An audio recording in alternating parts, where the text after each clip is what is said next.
Chapter 1279. Silence! Si Qing shouted. He wore the gilded dragon robe of the crown prince and stood beside the throne, in charge of maintaining order in the hall. This job sounded quite authoritative, but it was just a fox borrowing the tiger's might.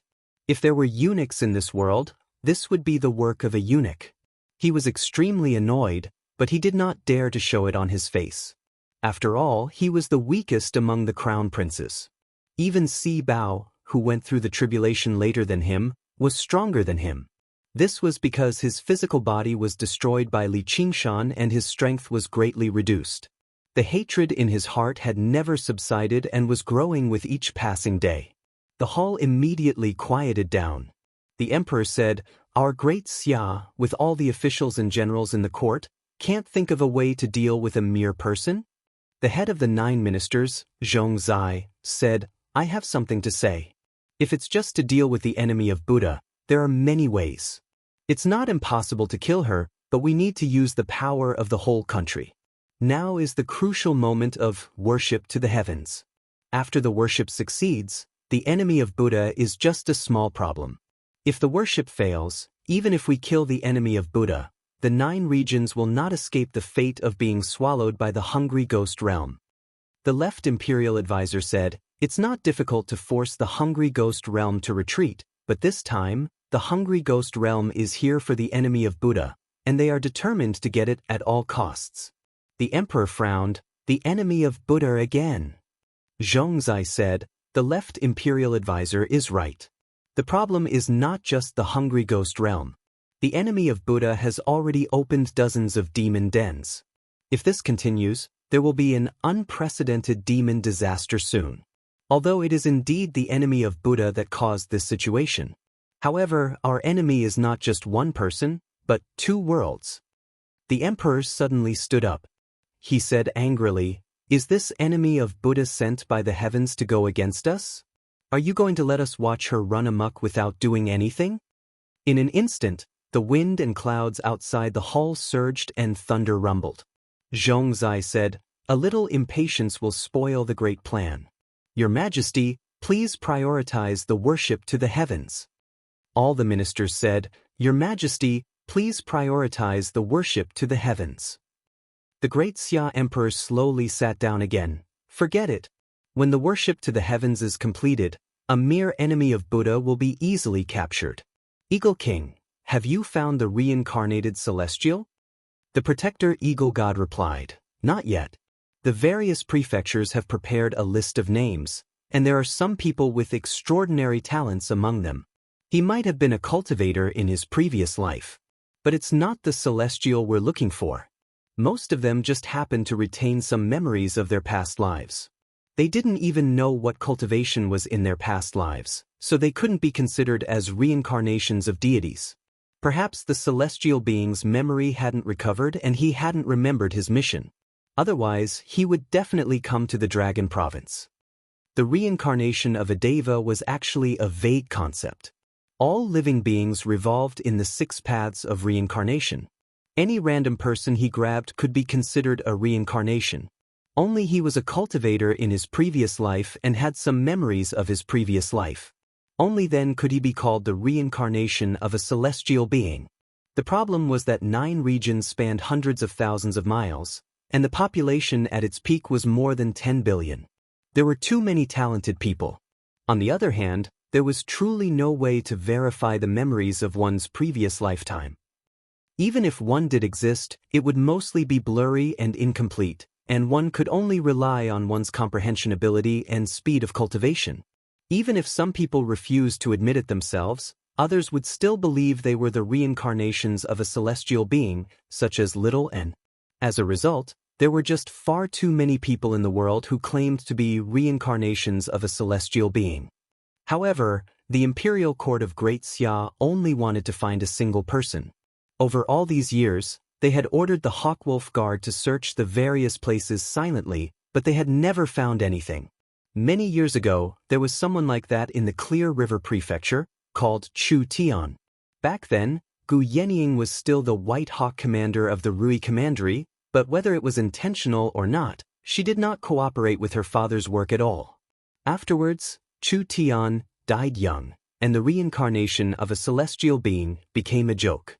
As for the celestial the imperial court of Great Xia was looking for, he never appeared. Under the hazy moonlight, the night mist enveloped the tiny islands in the lake. It was as if they had not been affected by the upheaval of the world at all. It was as tranquil as a painting. A man and a woman strolled along the shore. The man was handsome and elegant, while the woman was beautiful and enchanting. They seemed to be a pair of immortal companions who had grown tired of conflict and returned to seclusion hand in hand.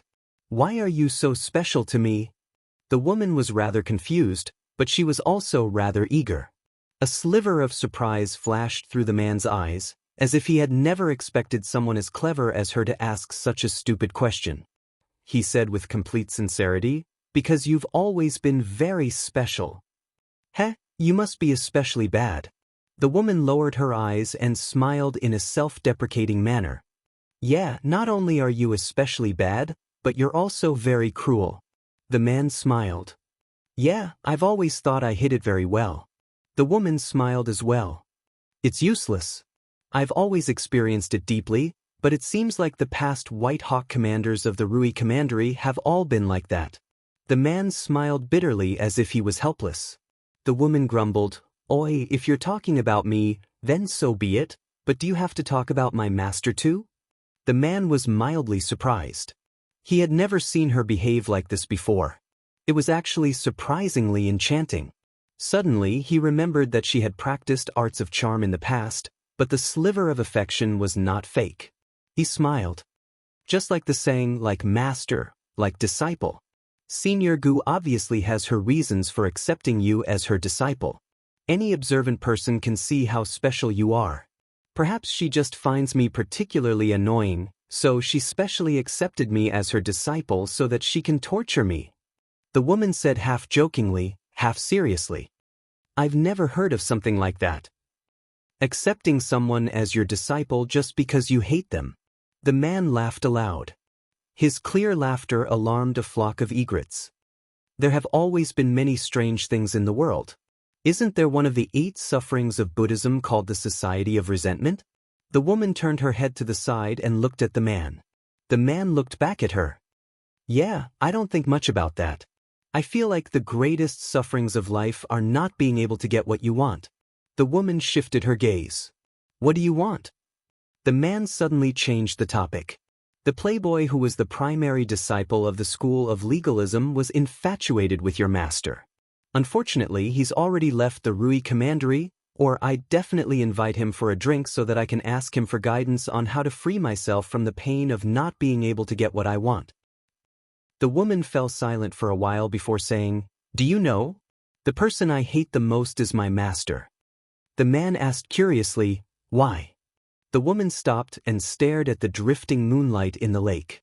"I haven't told you about my past, have I?" The man shook his head. Her past had always been a mystery. "Do you want to hear it?" "That's exactly what I want." The man could sense the woman's heart opening up to him. His efforts over the years had finally paid off. Joy surged through his heart. Wasn't what he had done everything he could to obtain that sincerity? Only by obtaining that sincerity could he personally shatter it and take back everything that belonged to him. "Qian Rongji, this is my, Chu Tian's, revenge. To be continued. P.S. I'm going to my aunt's tomorrow, and then I'll take a bus home, so I'm taking a day off." Yep, that's it. This was a godsend opportunity. Even a weak child could kill an unguarded adult, not to mention that the difference in strength between them was not that great. He could not delay the matter of the heaven-climbing vine any longer. The Dragon Province was currently searching for him. If he wanted to enter the royal court of the Dragon Province gloriously, he had to take action. When they embraced each other tightly, Lin Xian felt a wave of pain. However, with his willpower, he could endure it. Qian Rongji's hoarse, apologetic voice rang out by his ear. "Sorry, I've already done my best to restrain myself." Lin Xian said sincerely, "You've already given me the best. What's a little pain worth?" He considered how he could capture her without killing her immediately. "Really? I'll give you more, much more." Qian Rongji murmured. She kissed Lin Xian's neck with her red lips, gently licking and kissing it. A cloud just happened to block out the moonlight. The atmosphere of darkness permeated the air. Lin Xian thought about the past she spoke of and felt disgust. However, this disgust turned into shock very soon. Pain that was hundreds of times greater than what he was just now suddenly surged into his soul. His eyes suddenly widened, and he let out a meaningless gurgling sound from his mouth. Even a reincarnated celestial would not be able to ignore the pain of hell. Not to mention her almost insane method of cultivation. She possessed thousands of hell snakes instead of just borrowing the power of hell. She could be described as a living hell. This is the best thing I have. Do you like it? Don't worry, I'll satisfy you completely. Before he knew it, Qian Rongji's eyes had turned into the cold eyes of a snake before he knew it. Hell snakes crawled all over her face. Even her red lips and tongue were entangled with venomous snakes, hissing and flicking their tongues. Lin Xian's face darkened as his veins bulged. He squeezed out 2 words from between his teeth, Rongji. He still struggled to believe that his identity had been exposed. He was confident that his disguise was perfect. From Chu Tian to Lin Xian, he had indeed become a completely different person. No matter how careful Qian Rongji was, it was impossible for her to discover any traces of him. Just what had gone wrong, or was she still testing him? Chu Tian. Qian Rongji's voice was extremely excited. She hugged him firmly, as if her arms wanted to squeeze into his body. Hell snakes wormed their way into his body, gnawing at his soul. Did you know? I hate it when others pity me the most. Am I that pitiful? I'll make them 100 times, 1,000 times more pitiful than me. Fortunately, I'm not that cruel. At the very least, I won't pity them. Alright, I've already given you so much. It's about time you pay me back. A vine extended, stabbing into Chu Tian's dantian. Chu Tian did his best to concentrate. Let me go, or I'll take you down with me. Alright, I can't wait anymore. Qian Rongji wrapped herself even tighter, like a huge python that had swallowed an elephant. Even if she was about to choke to death, she would not let go of the prey in her mouth. You madman! Chu Tian was filled with regret. He should not have cared about the dignity of celestials. He should have asked for reinforcements from the imperial court earlier. At this moment, the heaven-climbing vine pierced his dantian. It was empty, without the existence of a golden core. A purple light lit up on his forehead. A small purple person that looked like a nascent soul turned into a purple light and flew away. He cultivated the purple mansion heavenly book of the 10,000 heavenly book. He opened up the purple mansion instead of forming a golden core. He had the power of a nascent soul cultivator during the second heavenly tribulation. Most of it was to deal with Qian Rongji, but he did not expect that he would use an escape technique similar to the nascent soul projection at the beginning. Qian Rongji let go of Chu Tian's body that had been sucked dry by the heaven-climbing vine. She chuckled. Coward. Chapter 1281. The purple dwarf crashed into a colorful barrier and bounced back violently. The colorful barrier squirmed continuously. It was actually formed by countless venomous snakes. It was her venomous snake hell. Legalism was best at imprisonment. Hell was equivalent to a prison, suppressing the evil spirits and ghosts of the 6 realms of reincarnation and the trichiliocosm. Impossible. Only a true legalist cultivator can form a domain like this. She's only at the second heavenly tribulation. The tiny purple person finally revealed a look of fear. After he escaped from his purple mansion, even ordinary formations could not stop him. He did not expect to be trapped by her. If it were an ordinary second heavenly tribulation legalist disciple, they naturally would not be able to do anything to him. There were many legalists in the world, but most of them only borrowed the aura of hell. They were equivalent to prison guards standing outside the prison, inflicting pain on others. If they really had a taste of what it was like to invite someone into the urn, they would change their expressions and desperately refuse. However, there were very few who would directly attract the hot winds of hell and be possessed by venomous snakes like the master and disciple. Although this could temper the soul, greatly benefit cultivation, and give one powerful combat ability, What was the point of living if one had to endure such pain day and night? It would even greatly damage one's mind. Furthermore, once one was possessed, it would be difficult to escape for the rest of their lives. Many legalists who dared to take this step ended up becoming lunatics or committing suicide. It was said that even after death, one would be dragged into the corresponding hell, never to be reincarnated. The illustrations of Naraka became a taboo among legalists, and not many cultivated it. However, Gu Yenying had an extraordinary background. She had more means to increase her strength. She had always been hoping for the Kunping feather, so she was not too eager for quick success. She would consider her tolerance and slowly attract the hot winds, then adjust and adapt to ensure that it would not affect her mind. It took her many years to reach this stage. Qian Rongji was different. Whether it be her background, insight, ability to comprehend, or talent, she was nowhere close to Gu Yenying's. She drew over as many hell snakes as she could in a method that was close to self-destruction. She did not consider the so-called limits at all. She turned herself into a snake cave, unable to accommodate even one venomous snake. She should have gone crazy long ago, but this behavior was no different from madness. She should have died long ago. This was no different from seeking death. However, the deeper the pain, the stronger the resentment. Cursing everything in hell. Therefore, every time she went deep into cultivation, such a miniature venomous snake hell would appear. It formed its own domain and trapped him. Qian Rongji advised calmly, "Lin Xian, just explode yourself. While there is still a chance, let's perish together." Suddenly, he laughed. "Others might think that we are dying for love." Chu Tian wanted to use self-detonation as a threat, but he was instantly speechless. This crazy woman. Once he self-detonated, his soul would be destroyed. He was the reincarnation of a dignified celestial, and he still had a boundless future ahead of him. How could he die together with such a crazy woman? As a result, she calmed down. "Rongji, I think we can still talk. Whether it's Chu Tian or Lin Xian, neither of them have done anything to let you down, so why must they both suffer like this? I've lost this round, so the sky-climbing vine is yours. I can also give you a very good cultivation technique to completely relieve your pain. I will leave Qingzhou forever, and from then on, we will mind our own business." Qian Rongji said furiously, "You're lying. These venomous snakes have penetrated deep into my soul, so how can I relieve them?" Hope rose up in Chu Tian's heart.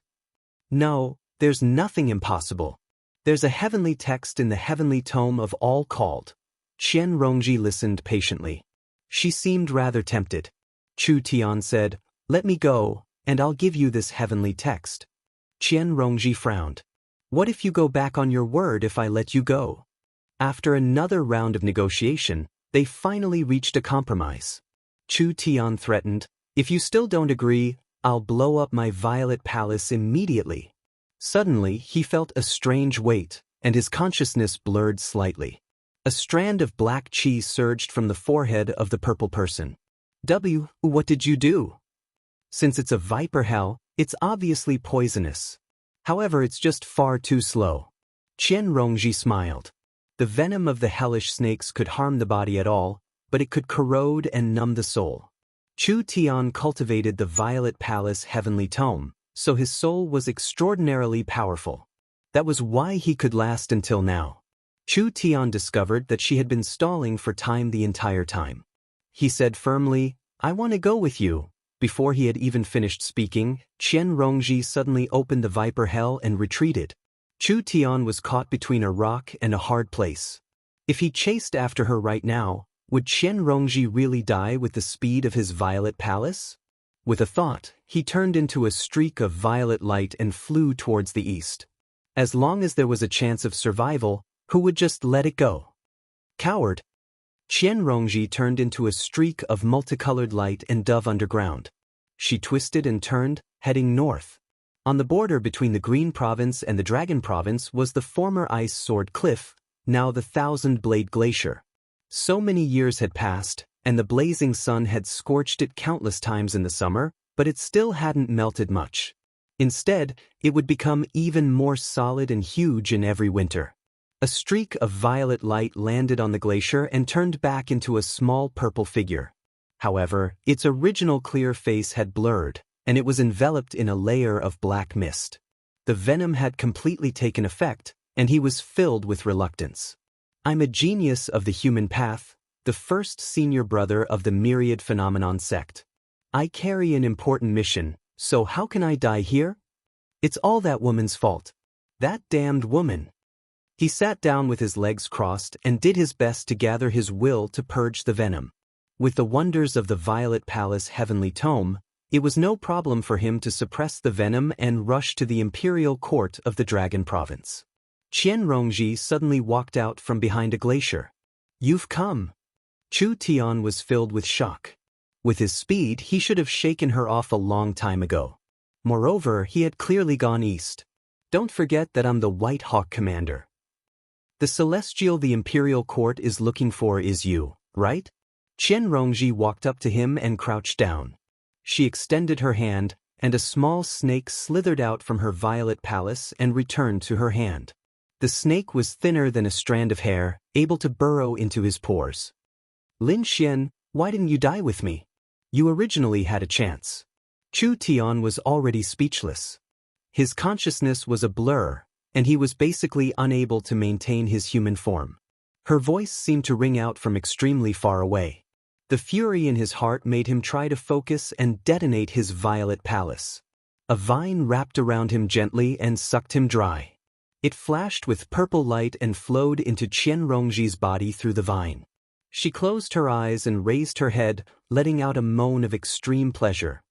Countless shattered consciousnesses flew through her sea of consciousness. Most of them were Lin Xian and Chu Tian's memories. There were also some distant and blurry memory fragments that she could not clearly identify. They must have come from her past life. However, one of the memories was extremely clear. It was even clearer than the memories of her current life, as if it had been branded into her soul. Qian Rongji opened her eyes. So that's what it was. She said sorrowfully, "Don't worry. I'll complete your final wish." Then she smiled. "From today onwards, I'm you." She stood up and crossed over the layers of glaciers, making her way towards the Dragon Province. Floating Astronomy. Chapter 1282. Hungry Ghost Gate. The hungry ghost's mouth was completely torn apart, and no one could stop it anymore. Under the gazes of countless ghouls, the white bone tower that looked like sharp fangs and horns soared into the sky, piercing into the depths of the astral winds until it connected with the sky. Boom! The whole world seemed to tremble, like a lamb whose throat had been pierced by a wolf's teeth, trembling on the brink of death. The color of the sky changed. The color of death replaced the deep blue and slowly spread out. It wasn't fast, but it was unstoppable. It wouldn't stop until the sky was completely dyed. In the gray sky, pairs of eyes overlooked the land of the 9 prefectures. All living beings looked up, crying out in fear and fleeing in panic. Like an ant's nest that had been dug open, they crawled all over the ground in a mess. Even the most powerful ants were shocked. This was a great calamity that the 9 states had never seen before. Compared to this, the repeated invasions of demon folk basically seemed like child's play. The demon folk's invasion would only lead to world wars. At the very least, they could still struggle and resist, or even defeat, their enemies. At this moment, there was only despair. The Banyan Tree King was also in despair. Not to mention the fact that he wasn't a world god. Even if he became a true world god and became the chief butler of this world, he would only be able to catch a few thieves who had snuck into the manor. At most, he would be able to deal with a few bandits. But now, he was facing the pressure of an army. Resistance would be a massacre, and surrender would also be a massacre. The sea of trees to the north of the Mist Province seemed to have entered harsh winter. Under the gray sky, they began to wilt and wither. A butterfly fluttering in the air suddenly floated down without any warning, accompanied by the endless rustling of fallen leaves. The rats and rabbits in the forest ran wildly, and the wild beasts were rampaging. As if they felt that a great disaster was about to befall them, millions of forest birds screamed and flew into the sky, trying to migrate to the south. Their wings covered the sky, but after a moment, They all landed on the ground. In a barbarian tribe, all the barbarians knelt down and prayed to the totem pole, knocking their heads heavily on the withered ground. Only the witch priest wore a cloak made of colorful bird feathers. They danced around the totem pole. He was mumbling something as if he was singing an ancient ballad. The old men were the first to fall without a sound. The middle-aged man became an old man. The shallow wrinkles were deeply etched, just like the passage of time. He was merciless as tears streamed down his face. The young man turned into a middle-aged man, and they looked at each other in horror. They looked at each other's faces rapidly aging. Before the child could even grow up, he began to age, quickly exhausting his life. In the end, only the shaman priest was left. His throat was dry and hoarse, and his movements were slow and stiff. He danced among the corpses like a weird puppet show. Suddenly, his strings were cut off, and he fell to the ground dead. The tribe was silent. The shaman suddenly stood up and lowered his head to see a body draped in bird feathers. He then realized that it was him. Before he could think further, an uncontrollable feeling filled his soul. He recalled the famine many years ago where there was no food for several days and he thought that he was going to starve to death. The feeling he had now was 100 times worse than that. The corpses on the ground rose to their feet and turned into ghouls. Without a single second of hesitation, the corpse ghosts began to kill and devour each other. It didn't matter if they were father and son or brothers, they only cared about satisfying their hunger. This was a curse that the hungry ghost realm had bestowed upon all corpse ghouls. Low-level corpse ghouls had no way of resisting this instinct. There were countless such situations. The banyan tree king felt aggrieved. It would have been better if he had been devoured by her samadhi flames of white bone. At least it wouldn't have been so painful. In the 6 paths of reincarnation, the hungry ghost realm was an evil path second only to the hell realm. As long as one experienced it, they would understand that hunger was a form of torture. Finally, the shaman priest was the only person left in the ancient tribe. His strength had even increased, but the hunger didn't vanish. He flew into the withered forest in search of new food. However, turning into a corpse ghost did not mean that there was a chance for them to survive. Through the process of elimination like goo refinement, even if they turned into corpse ghosts, none of them would survive. The rest would become food. And when the 9 regions were completely devoured by the hungry ghost realm, the powerful corpse ghosts would surge in. Even if the living beings of the 9 regions turned into corpse ghosts, they would not be able to escape the fate of being devoured. Only humans, demons, and mutants who were originally powerful cultivators would have a chance to survive. The banyan tree king could not be bothered with the other provinces.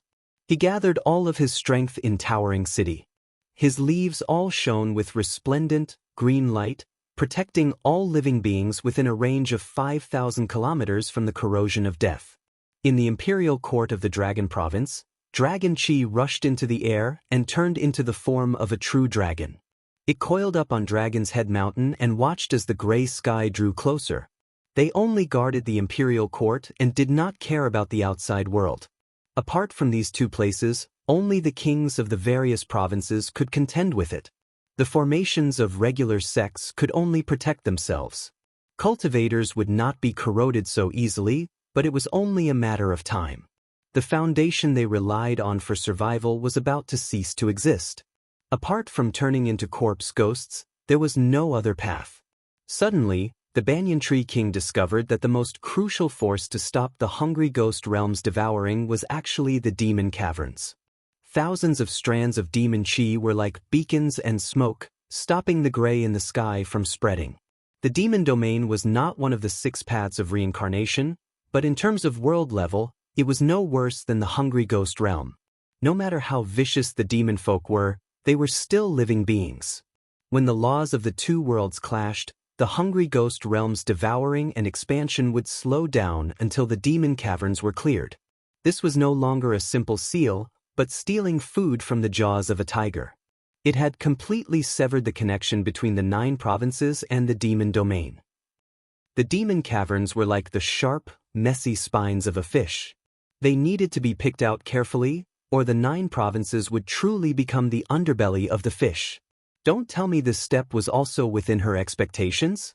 The banyan tree king thought to himself. Over the past few months, she had rampaged through the world, unleashing a massacre across the various provinces and basically opening up most of the demon caverns in the world. Not only could they stop the hungry ghost realm's devouring, but they were also the best path of retreat. Otherwise, even if she ascended right now, she would probably only ascend to the hungry ghost realm. It was not that he could not predict this step, but he would never think like that. As his goal was to become a god of the world, he could not even seal up the demon caverns in time. How could he allow the demon folk to invade? Right now, he could not afford to care too much. He immediately opened up all the demon caverns of various sizes in the Mist Province, using his surging demon chi to fend off the gray haze of deathly chi that constantly spread. He could not help but sigh inside. Perhaps only by being emotionless and desireless can she reach the limits of intelligence. But if she really is emotionless, she should leave this world right now. On the grasslands of the Liang province, the northern wind ruffled her white monk's robes.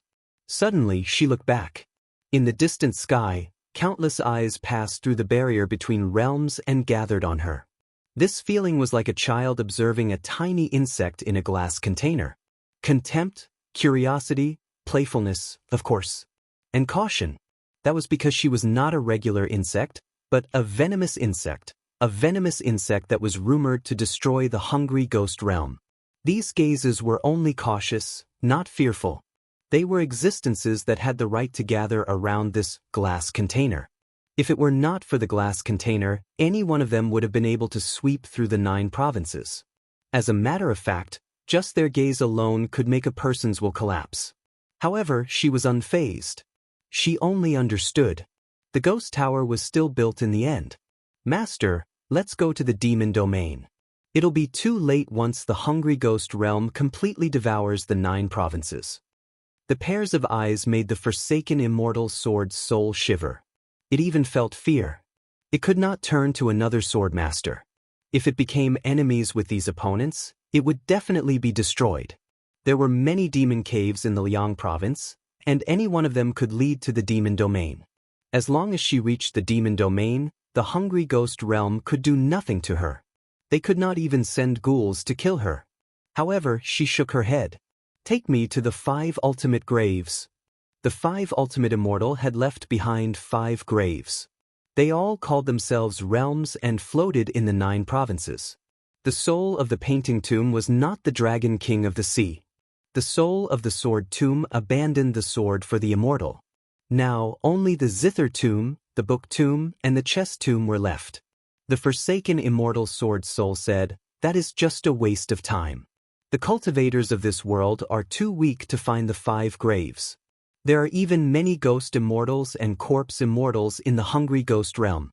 The 5 graves are connected to the 9 provinces. When this world is completely devoured, there will be nowhere for us to escape. I have made up my mind. There is no need to say more." A grave was a grave.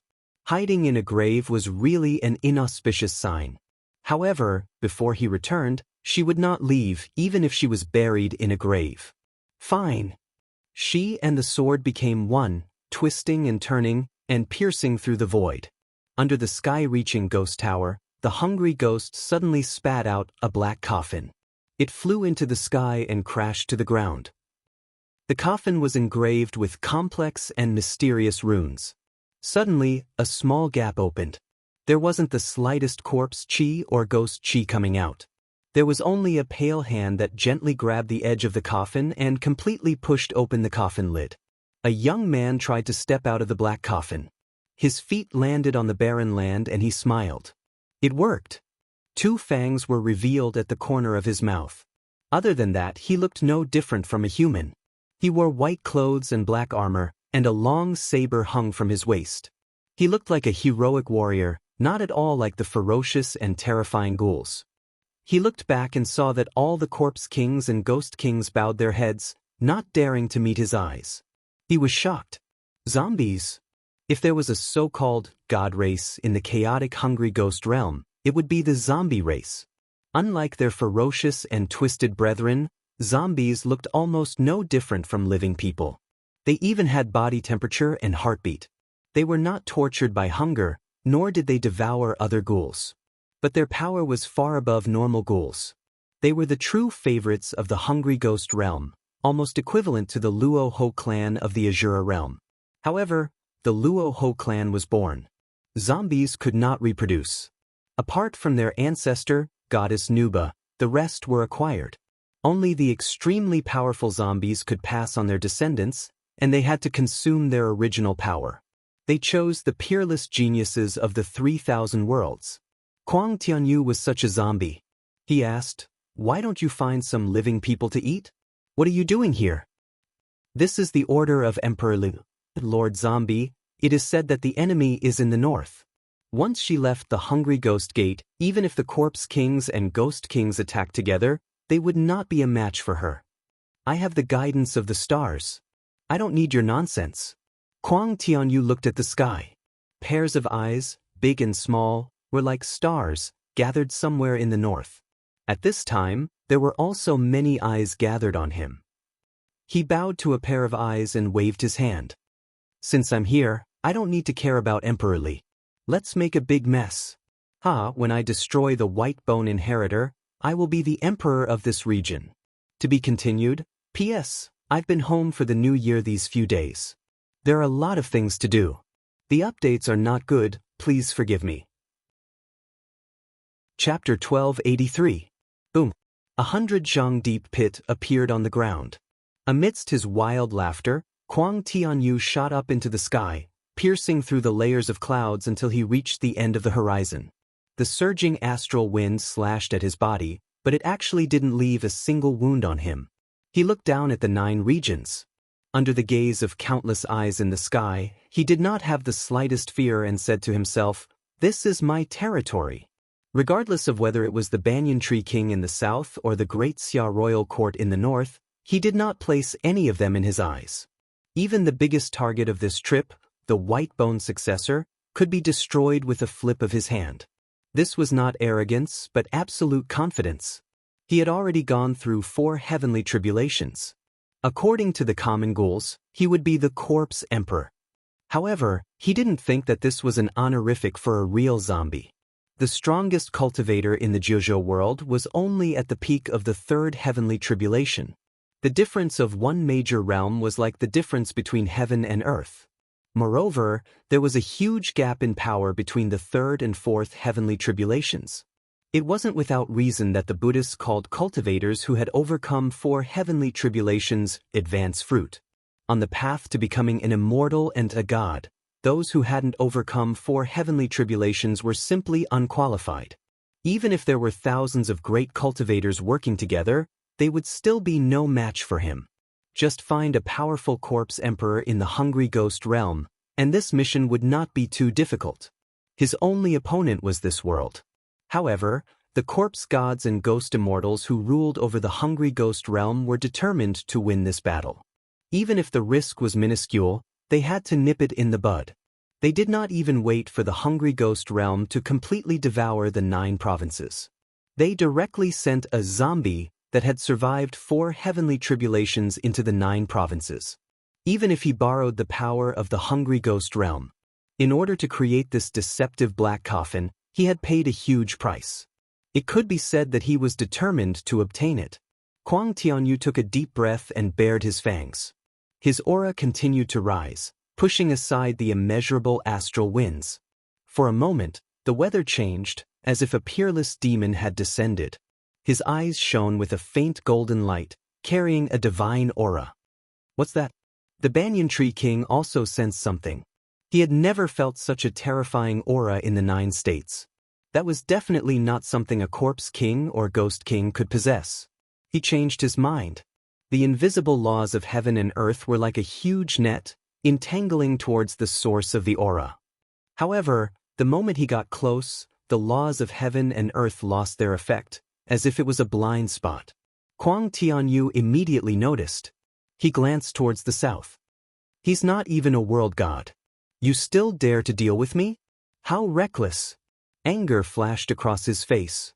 The backlash of the world was not a joke. If he was not careful, his soul would be destroyed. Even if a true god or true immortal descended, it was also impossible for them to directly fight against a world. Otherwise, they wouldn't have sent him down. However, his mood immediately became better. Now that even the laws of the world could not do anything to him, what was there to be afraid of? This trip down was simply an outing, and he even picked up a domain for free. His lips parted as he said soundlessly, "Wait until I kill the white bone heir. If your will hasn't been devoured by the hungry ghost realm, then I'll come and kill you." These words were like thunder exploding above towering Sky City, and the pressure contained within them caused the demon kings to tremble. The waves of the forest rose and fell. The banyan tree king sighed in his heart. Fusing himself with the world seemed to be a huge mistake. He would have been better off ascending earlier. Once the hungry ghost realm completely devoured the 9 provinces, the others might still be able to turn into ghouls and struggle at death's door, but he would definitely die.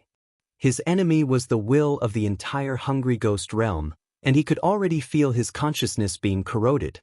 Kwang Tianyu broke through the layers of astral winds, actually moving faster than light. He flew past the Green Province in the blink of an eye and entered the Dragon Province, directly flying over Dragon Head Mountain. He glanced at the golden dragon entrenched on the mountain, but only smiled in disdain. This is probably the toughest bone to chew in this world, but a bone is still a bone in the end. Once I complete my mission, I'll come back and slowly clean it up. I'll broaden the horizons of these natives and let them see what a true emperor is like. In the blink of an eye, he passed the Dragon Province and arrived at the Liang Province. In the sky, where the pairs of eyes converged, was an empty grassland. Kwang Tianyu understood after a moment's thought. So it was a domain attached to this world, similar to a grotto heaven. For a world like this to have such methods, it's quite surprising. However, if they think they can stop me with this little trick, then they're overestimating themselves. As he spoke, he drew the long saber at his waist. Within the palace, there were layers of curtains. A woman dressed in dark green court robes sat and played the zither. Her slender fingers plucked the strings leisurely, and the sound of the zither spiraled up like the sounds of nature. The face behind the curtains was blurry, but there was no doubt that it was a great beauty. Suddenly, her brows furrowed slightly, and the sound of the zither changed. It was as cold as ice, and the chimes carried the aura of blades. "Who goes there?" A flash of sword light tore through the layers of curtains. Little and stood barefoot on the cold white marble railings outside the palace, but he did not look at the woman playing the zither. He only looked at the dark green zither in her hands, understanding that it was her true form. "Gwali."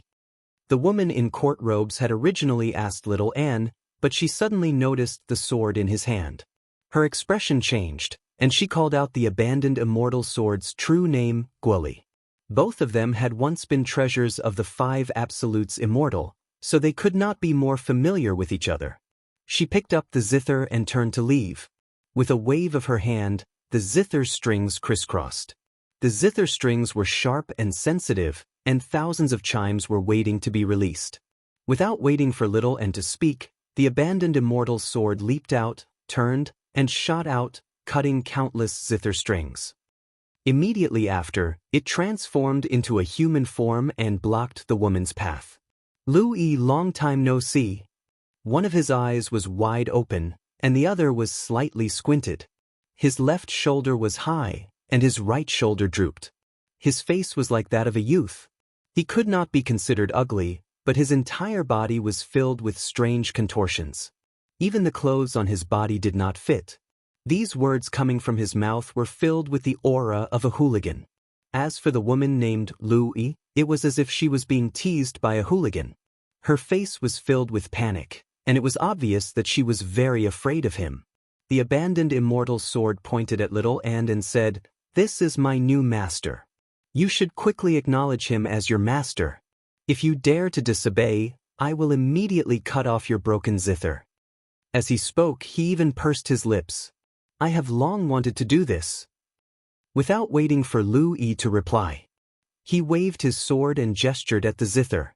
"Don't!" the woman cried out, her voice exceptionally moving. Little Anne did not speak. The core of this zither tomb was clearly this green rippling zither. If he could subdue it, it would be greatly beneficial. Before she could think of what to say, green rippling zither's soul yielded. With a face filled with hidden bitterness, the abandoned immortal sword pulled its sleeves over and offered the zither with both hands. It called out unwillingly, "Master!" The abandoned immortal sword's face was filled with pride and disappointment, as if it regretted not being able to cut off the zither. These were the 5 treasures that the 5 absolutes immortal cherished. The abandoned immortal sword's destructive power was without a doubt number 1. Compared to the zither, chess, calligraphy, and painting, only the sword was a weapon of war. Even if it was strange and ugly, as long as it could kill the enemy, it was a treasured sword. It was clear that the abandoned immortal sword had threatened its companions many times in the past. It had accumulated its power for a long time. If it was anyone else, even if they had extraordinary power, if they could not obtain the approval of green rippling zither's soul, it would be difficult to subdue it. If they forced it, it would probably be better to die in glory than to live in dishonor. However, facing an old friend, like the abandoned immortal sword, green rippling zither's soul did not dare to do so. She had a heart of the zither and understood that there was no need to reason with a lunatic. It was better to save the pride of better to die in glory than to live in dishonor at a time like this. However, it could not help but ask little N, "Do you know how to play the zither?" It did not understand how she was able to subdue the obedient sword. Even the 5 absolutes immortal could not make the obedient sword so obedient. Of course, the 5 absolutes immortal did not care about this sword that was destined to give up, so he did not restrain it. "I don't." Little N placed her hand on the zither and the samadhi flames of white bone surged. "Fine." Green rippling zither's soul reluctantly accepted this result. As soon as Shaoan refined the green ripple guqin, a tall gate tower outside the palace was cut in half by a saber strike. If not for the abandoned immortal sword leading the way, the main gate of the zither mound would have been there. The saber light whistled through the air, breaking through dozens of palaces. Just now it stopped. The wind blew little Anne's sleeves and she looked back. Kwang Tianyu stood on the ruins of the gap and looked at her from afar. The successor of Whitebone is indeed a beauty. What a pity! She took a step forward, then suddenly stopped. A zither string caught her foot. Unknowingly, the entire space was filled with zither strings. Little Anne pressed her hands on the green rippling zither and strummed it with all her might. She did not care about any zither techniques. With just one move, she pushed the destructive power of the zither mound to the limit. She also understood that she only had this one chance. All the zither strings rang together, and the music was dazzling. The zither strings wrapped around Kwang Tianyu's body layer by layer, as if to weave a thick cocoon. The saber light shot out, thousands of palaces turned to dust, and billions of zither strings snapped at once. The palace that Little Anne stood on was the first to bear the brunt of the attack and was turned into a white ground. A ravine was left on the ground, and the scenery of the 9 states could be seen in the ravine. Just now, that saber strike was only the aftermath of breaking through this domain. Little Anne disappeared. Kwang Tianyu said, "How sly! Trying to waste my strength to buy time?" Even though he could hide from the laws of heaven and earth, he could not get any spiritual qi from the 9 states to replenish himself, unless he returned to the gate of hungry ghosts. With his speed, he could return in a moment, but with so many eyes in the sky watching him, he would not embarrass himself. "Let's see where else you can hide after leaving this domain." But after leaving the zither mound, following the direction of the eyes in the sky, he came to an empty place. There's more. In the thatched cottage, a bearded scholar was holding a brush and writing a couplet.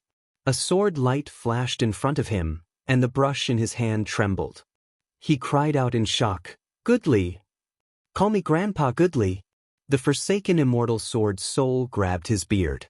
A moment later, Shaoan refined another brush and twirled it around his fingertip. He lowered his head and saw the couplet written on it. "Smooth sailing and good luck every year, everything goes according to plan, and you will ascend step by step." There was also a horizontal note, "Lucky stars shine." However, the last point of the word shine was dragged out. With a loud boom, the book mound broke. With a wave of the brush, all the calligraphy works in the book mound, including the couplet on the table, surged toward the gap. In an instant, a figure broke through all the horizontal and vertical strokes and charged into the thatched cottage. There was no one in the cottage. Kwang Tianyu raised his eyebrows in anger. He did not expect such a small matter to take so much effort. The entire chess mound was a huge chessboard. Black and white pieces were scattered all over, forming endgame after endgame. Every game was like a formation, constantly changing. The chess soul, who was as beautiful as a woman and wore a tall black hat and a long white robe, was waiting for a master, a genius chess player who could solve all of its endgame. However, it had already paled, in submission to the Forsaken Immortal Sword's blade. The Forsaken Immortal Sword soul said, "These three fellows are easy to deal with, but if it was that fake dragon, I would have to kill it." Perhaps this was due to its innate nature. The zither, chess, calligraphy, and sword all had to be used by someone. Apart from the crazy and rebellious Forsaken Immortal Sword, the zither, chess, and brush souls were all waiting for a suitable master, which made it easier for them to recognize a master. Paintings were different. They could only be admired, not used, so they formed their own style. Moreover, the five absolutes immortal had painted a dragon, so he would not be threatened by the Forsaken Immortal Sword. If we lose again, we will have no way out. Little and silently inserted the Blood Sea banner into the chessboard and set up the skeleton demon formation. He had the Forsaken Immortal Sword soul lead the sword formation. The zither and brush were placed beside him, so he had to do his part. Yes, there was no way out. His chances of survival were extremely slim, but there was no fear, only a deep sense of guilt. "Qingshan, I'm sorry. I won't be able to keep my promise. I'm afraid I won't be able to accompany you beyond the 9 heavens." The chessboard trembled. The chess tomb had been destroyed. Kwang Tianyu frowned as his eyes shone brightly. The entire starry sky was a chessboard, and the twinkling stars were the chess pieces. However, he could only slowly crack the game. He preferred to crush his opponents with absolute strength. He cleaved through the starry sky with his saber, but he switched to another game. In the blink of an eye, he had cracked dozens of games. He grew increasingly impatient as he shouted, "White-boned successor, stop struggling at death's door. Come out and accept your death." The chess soul shouted, "I'm almost out of games. Master, what kind of opponent is this? Why is he so powerful?" Little and did not answer as he gripped the Buddha-slaying sword tightly. Kwang Tianyu broke through the final, starry sky, and suddenly landed on a huge chessboard. The black and white sides were fighting on the chessboard. It was like an ancient battlefield with thousands of soldiers and horses. He had fallen into the array. The zither music was dazzling, and there were ambushes on all sides. It was accompanied by a faint bell chime, but it was even more disorienting. A torrential sea of blood surged as a million skeletons rode the rolling waves and charged at him. 36 prayer beads spun as they descended from the sky. 139 bone swords crisscrossed each other. Endless slaughter. Billions of lives were all for this battle. Kwang Tianyu finally revealed a cautious expression. He did not want to fail miserably. Golden light flashed in his eyes as he calmed his heart and soul. He stomped hard, causing the chessboard to tremble and the chess pieces to scatter.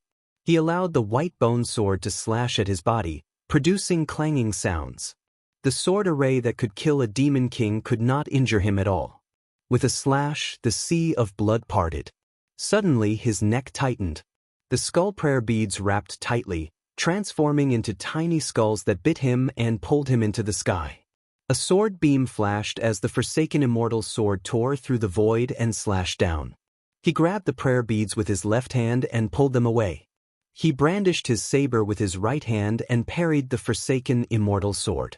At that moment, a white figure silently emerged from the sea of blood and arrived behind him. The blade of the sword flew. Layers of ambushes and array formations were all for a single strike. Buddha-slaying sword. Floating astronomy. Chapter 1284. The blade pierced through the black armor and white clothes, touching his skin. Huang Tianyou's hair stood on end. He felt the terror of death, and his eyes were filled with disbelief.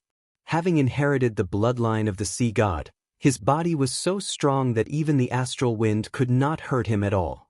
What was even more powerful was his recovery. Even if he was dismembered and beheaded, he would not die. He was even mistakenly called an immortal existence. The word death was too unfamiliar to him. As he thought about it, his reaction was not slow at all. He grabbed the blade with a backhand. Looking back, golden light shot out in all directions and met a pair of ghostly eyes. He sneered. "Let's see what other tricks you have up your sleeve." He suddenly felt a sharp pain in his palm. Blood gushed out and dyed the Buddha-slaying sword red. In an instant, it turned into flames and spread along the torn wound. "Get out of my way!" Huang Tianyou waved his hand and sent Little and flying. He saw that his right hand and wrist were all on fire. In the blink of an eye, the fire had reached his elbow. He made up his mind and cut off his wrist. His entire right arm cracked and turned into a ball of fire in midair. Little and felt a little regretful. If this sword had hit a vital point, he would have been very confident that he could have killed him. No matter how strong his body was or how fast his recovery was, he would not have been able to escape death. Even if it had only pierced his torso, it would have been enough to severely injure him. Although he had cut off one of his arms, there would not be a second chance. That slim chance of survival had been cut off. "How dare you hurt me?" Huang Tianyou's teeth protruded. His face was ferocious as he roared. That sword had not only cut off one of his arms, but it had also injured his spiritual soul. And his dignity.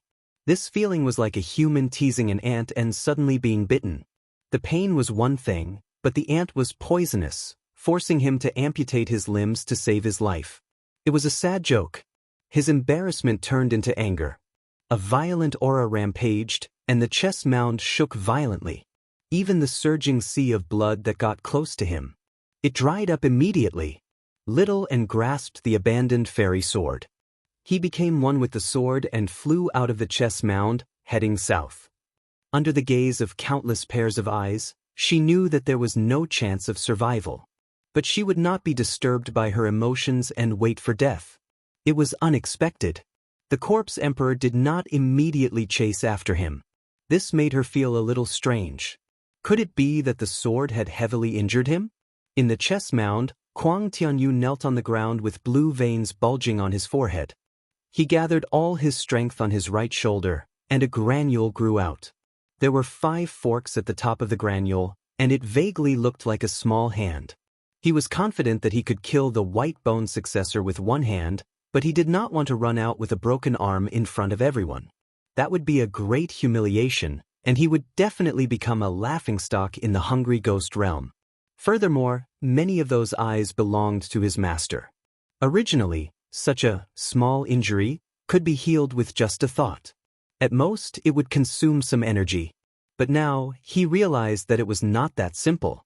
The sword wound on the body of the banyan tree king of Towering City was already very small, but it still existed. How could an injury inflicted by the Buddha-slaying sword be so easily healed? Damn it! Damn it! Damn it! I will definitely kill you! Little and made her way south and arrived in the Dragon Province. She stopped at the foot of Dragon Head Mountain. The golden dragon condensed from Dragon Chi roared at her. The roar was like an alarm, echoing through the imperial court. The emperor of the Great Xia, the 3 ministers, and the 9 ministers all arrived at the top of the mountain. Through the clouds beneath their feet, they looked at the white figure. It's the foe. What is she trying to do? Qian Rongji was among them as well. She had clearly not undergone the 3rd heavenly tribulation yet, but she seemed to be treated with great respect. She was even on par with the emperor of the Great Xia. She seemed rather pleased with herself, but her eyes were clouded over right now. She had already understood little Anne's intentions. None of the people present were stupid. They all understood as well. The left advisor said furiously, "The foe wants to lure the corpse emperor into the imperial court." To her, the 9 provinces were vast, but there was no way out. She needed to use all the power she could. She could only use the forsaken immortal sword to break through the formation of the imperial court and enter. However, she needed to grasp the opportunity well. Only then could she divert the trouble, or there would be trouble both internally and externally. The imperial court of the Great Xia also viewed her as a mortal enemy.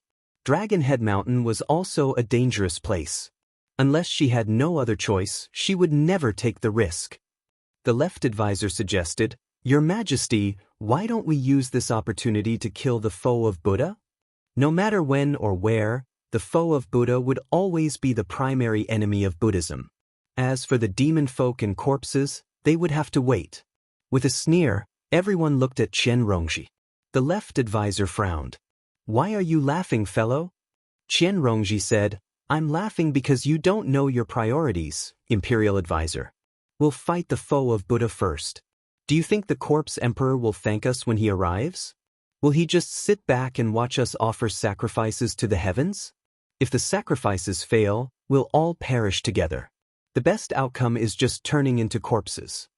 The left advisor's expression changed, but when he thought of her background and the 3 ducal ministers and 9 ministers beside him, he could not help but hold back.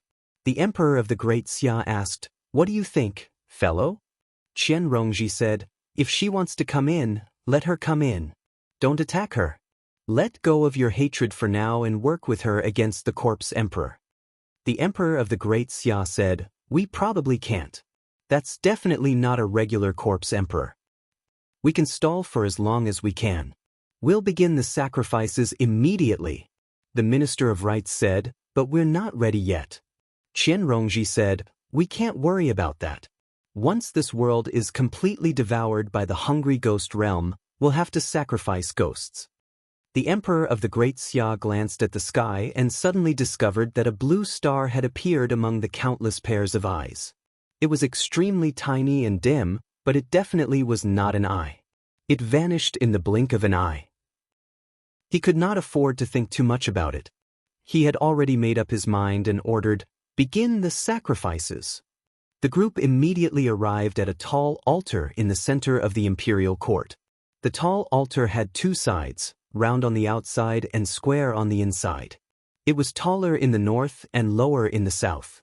The beautifully carved white jade railings clearly differed from the style of other folk buildings. It must have been built by humans. It could not be considered huge, but it was simple and imposing. It was known as the Heaven Altar. Qian Rongji walked up to the Heaven Altar alone. Just as she was about to plant the sky-climbing vine in the center of the Heaven Altar, she suddenly raised her head and saw a dark blue star that was abnormally dazzling. Everyone followed her line of sight and saw that the star had disappeared again. This time, it did not take long before the star appeared again. It was like a blue moon, bright and dazzling, illuminating the entire 9 provinces. From the merfolk of the Southern Sea to the herdsmen of Shuang Province, everyone looked into the distance and asked, "What is that?" Little and looked up and suddenly felt his own heartbeat.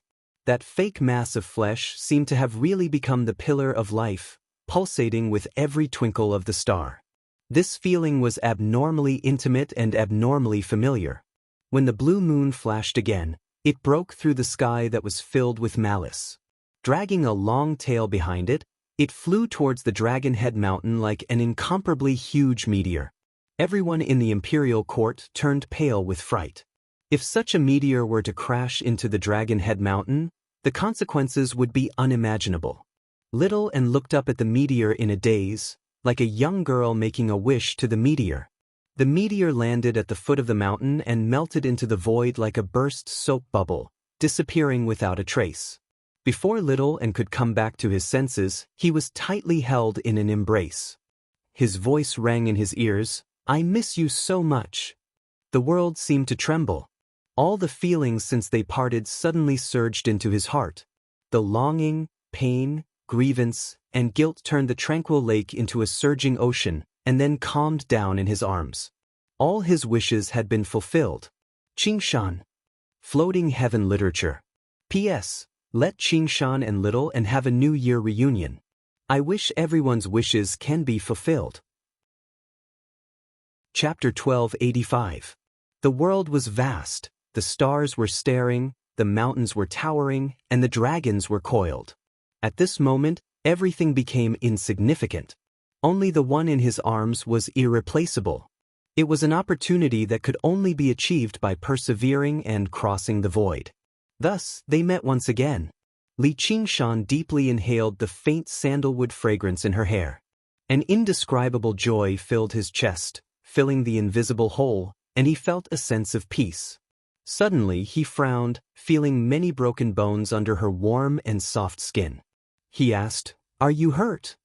Little and came to a sudden realization, thinking of the current situation. Just now, the wave of the corpse emperor had hurt her. She attached herself to Li Qingshan's ear and briefly explained the invasion of the hungry ghost realm, the corpse emperor who was hunting her, and her own plan. Her expression suddenly became somewhat vexed. As soon as he came back, he had to face an almost invincible enemy because of her. Li Qingshan understood what she was thinking and smiled. "What? I'm not welcome back?" "Welcome." Little smiled. She would never say something stupid like, "Let him go first." Live and die together had long been a matter of course for them. Li Qingshan looked up at the sky, meeting all the eyes full of malice. "It seems that the 9 provinces have changed a lot while I was away. But fortunately, I've also been changing. Let me save this world." Little wanted to say something but stopped. She was a little worried about how he would react if he knew what she had done. But now was not the time to talk about this. On Dragon Head Mountain, the Emperor of Great Xia said, "That's Li Qingshan." He had never seen Li Qingshan with his own eyes, but Crown Prince Si Qing had many dealings with Li Qingshan. He glanced at Si Qing, only to see him looking at Li Qingshan's figure with resentment. Then, there was clearly fear hidden in that resentment. He was clearly looking down from the peak of the mountain, but it seemed like he was looking at an unscalable peak. The left imperial advisor said, "It's that evildoer." The great Xia emperor said, "Wasn't he exiled by Chen? Just now, what is that blue meteor?" No one could answer this question. They had to admit that the situation had already gone beyond their control. Any grand plan or grand strategy had to be based on power. It wasn't something that could be hidden in the dark and muttered a few words, pretending to be the mastermind. "Sister." Si Bao, who had thick eyebrows and big eyes, waved at Gu Yenying with all her might. She was now one of the Xia Kingdom's princes. Gu Yenying was looking at Li Qingshan and little and thoughtfully. She turned around and smiled. In the blink of an eye, she met the gaze of a pair of eagle eyes. The guardian eagle god was also looking at her. Gu Yenying bowed from afar, as if admitting defeat. In other words, there was no need to fight or seek recognition. Many of the complicated and tangled emotions from the past vanished with this bow. She had already flown even higher, seeing a sky that even the eagle god had never seen before. His father was still his father, and his father was only his father. That seems to be the altar of heaven. Gu Yenying thought of something before hugging Si Bao as well. Basically, all the great cultivators of the Dragon Province had gathered around the altar of heaven. The 3 ministers and 9 ministers was only a general description. There were also the left and right imperial advisors, the princes, the ministers of the 6 ministries, and so on. There were several dozen of them, but not a single one of them saw how she had passed through the formation and arrived at the top of the mountain. "Sister, you're so powerful." Si Bao was surprised. Gu Yenying was still only at the 3rd heavenly tribulation. She had not even reached the peak of the 3rd heavenly tribulation. It was obviously the Kunpeng's feather that bestowed her with such power.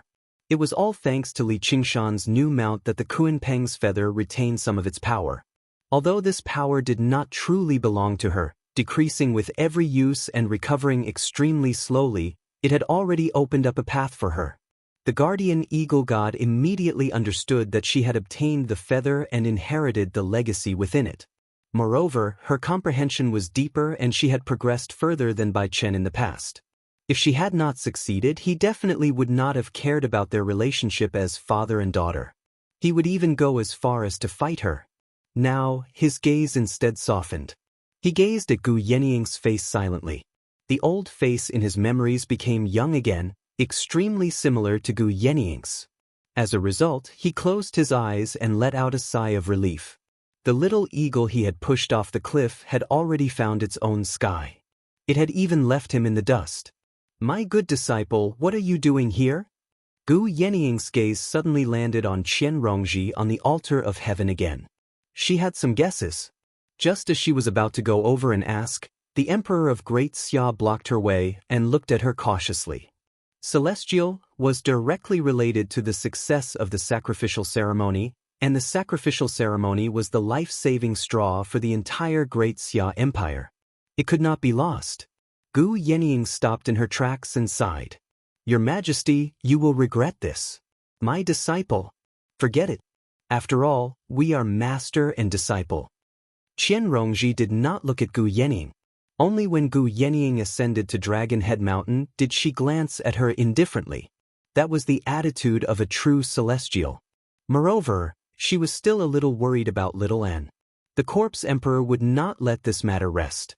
As expected, a violent aura rose from the northern sky. The wind and clouds changed color as it locked onto Little N. A figure broke through the air. A face that was no different from a human's had become extremely hideous at this moment. Kuang Tianyu tried for a long time in the chess mound and found that it was impossible to recover his severed arm in a short period of time. Killing the white bone heir was his only mission on this trip. The entire Hungry Ghost realm was paying attention to this matter. He could not keep hiding. He could only endure the humiliation and rush out of the chess mound. The eyes in the sky seemed to be looking at his severed arm. They became more and more furious. "Go to hell!" Kuang Tianyu roared and slashed down with his blade. There were no tricks, no brilliance, just unparalleled power. The zombie did not cultivate spells and only fought with its body. Wherever the blade passed, a black crack was left. It seemed that even the world could not withstand this blade. When the blade was no longer suppressed by the Qin mound and the chess mound, it was as fierce as a natural disaster. It continued to accumulate power, as if it was going to cut Dragon Head Mountain in half. He did not take Li Qingshan, who was beside Little N, seriously at all. Such trash could be crushed with just the aftermath. Qingshan. Little N saw that Li Qingshan had no intention of retreating into the Xia Imperial Court. Even if he retreated now, it would be difficult to block this blade. "Don't worry, I'm here." Li Qingshan rubbed her head and stepped forward, blocking in front of her. He looked at Kuang Tianyu and said, "Idiot from the Hungry Ghost realm, don't think that I won't beat you up just because you're a cripple. Come, I'll fight you with one hand." His left arm suddenly shrank, and his right arm began to lengthen, becoming abnormally thick. It was covered in black hair, like the arm of an ape. Naturally, he was talking nonsense. This was the second magical power of the ape demon arms. R1152. Chapter 1286. Waving his huge ape arm, Li Qingshan's entire body became much thinner. The ape demon arms didn't have any particularly cool effects. It just focused all the power on one arm, but it was quite simple and practical. Because almost all the magic of the ape demon transformation was focused on one arm, it was equivalent to increasing the power of the entire ape demon transformation. The other magic transformations, as long as they were activated by this ape demon arm, would also increase in power. But magic such as the wings of the divine wind and the ox demon forging its hide would be greatly reduced in power and could not even be used. Whether it was speed or defense, they would all be greatly affected. And if he wanted to win, this magic alone was definitely not enough. A cripple! The veins on Kuang Tianyu's forehead bulged. Looking at the way Li Qingshan was dragging his arm, his face looked like it had been slapped. Even the descendant of the white bone who cut off one of his arms would not make him hate him so much. He turned his blade, and the fierce momentum of the blade poured out towards Li Qingshan. Kill him first.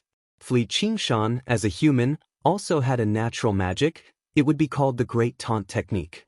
Provoking others was as easy as eating cabbage, and he liked to do it. At this time, he still had a look of contempt on his face, but his heart was full of caution. His opponent was a corpse emperor who had gone through 4 heavenly tribulations, a whole level higher than him. And it didn't look like an ordinary corpse emperor, Even in terms of bloodline and physique, he didn't have much of an advantage. This was the strongest opponent he had ever faced. Even Cheongqi back then was essentially just an incarnation, restricted by the laws of the 9 states. It was only at the peak of 3 heavenly tribulations, and his current state was far from his best. He had already comprehended the ape-demon transformation to the 3rd level. In order to maintain the peace of the small world inside him, the other transformations were also at the 3rd level. In terms of cultivation level, he was much weaker than when he left the 9 states. But the fighting spirit in his chest was burning. His feet sank into the ground, and his body was connected with the earth. Endless power poured into his body. He was the son of the earth, the divine power of the earth. His fingers stretched out, and sharp claws popped out. His arms suddenly became a lot thicker. It set off a fierce wind, as if there was a tiger roaring, the tiger demon rage. Li Qingshan's eyes were as calm as the deep sea. He deduced and understood all the changes of the saber momentum. If it was in the past, it would have been impossible to use these 2 methods at the same time. But now, there was no obstruction. He slowly waved his arm like a taut bowstring. He was ready to strike. Kwang Tianyou's heart suddenly surged with a trace of uneasiness. This man who suddenly appeared was no longer a weakling that could be easily destroyed. He had become a vicious beast that could threaten her. Especially that single arm, it was a ferocious beast's fang. Maybe I shouldn't fight him head-on. I just need to avoid him. He suddenly came to his senses and realized that his mind was actually intimidated by the other party's fighting spirit. He became even more embarrassed and annoyed. Bastard, you lost an arm. This was already a great humiliation. With so many old fellows watching, if I can't even crush a puny demon king head-on, I'll be a disgrace to the zombie clan. How will I face Master when I return to the hungry ghost realm? When he looked at Li Qingshan again, his eyes were filled with disdain. With your cultivation, you're not like the white-boned successor who looks for an opportunity to launch a sneak attack. Instead, you choose to face me head-on. What the stupidest decision. Watch how I crush you into powder. Break! Li Qingshan ignored it and punched out. His arms seemed to be dragging something heavy. It was abnormally slow, as if it had to stop for every inch it moved forward. Kwang Tianyou became more and more contemptuous. He was sure that he couldn't control this power at all. When the blade hit the fist, time seemed to freeze for a moment. Li Qingshan didn't move and looked at Kwang Tianyou with a sinister smile. Kwang Tianyou was stunned. His eyes were round and full of disbelief.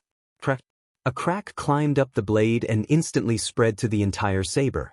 With a clang, it shattered and scattered. The iron fist slammed into Kwang Tianyou's incredulous face, and the shock power that had been accumulating for a long time poured out. Bang! The void shattered like a mirror. Cracks covered Kwang Tianyou's entire body. When he was blasted away, he was already in thousands of pieces of flesh. All the cultivators on Dragon Head Mountain were dumbfounded.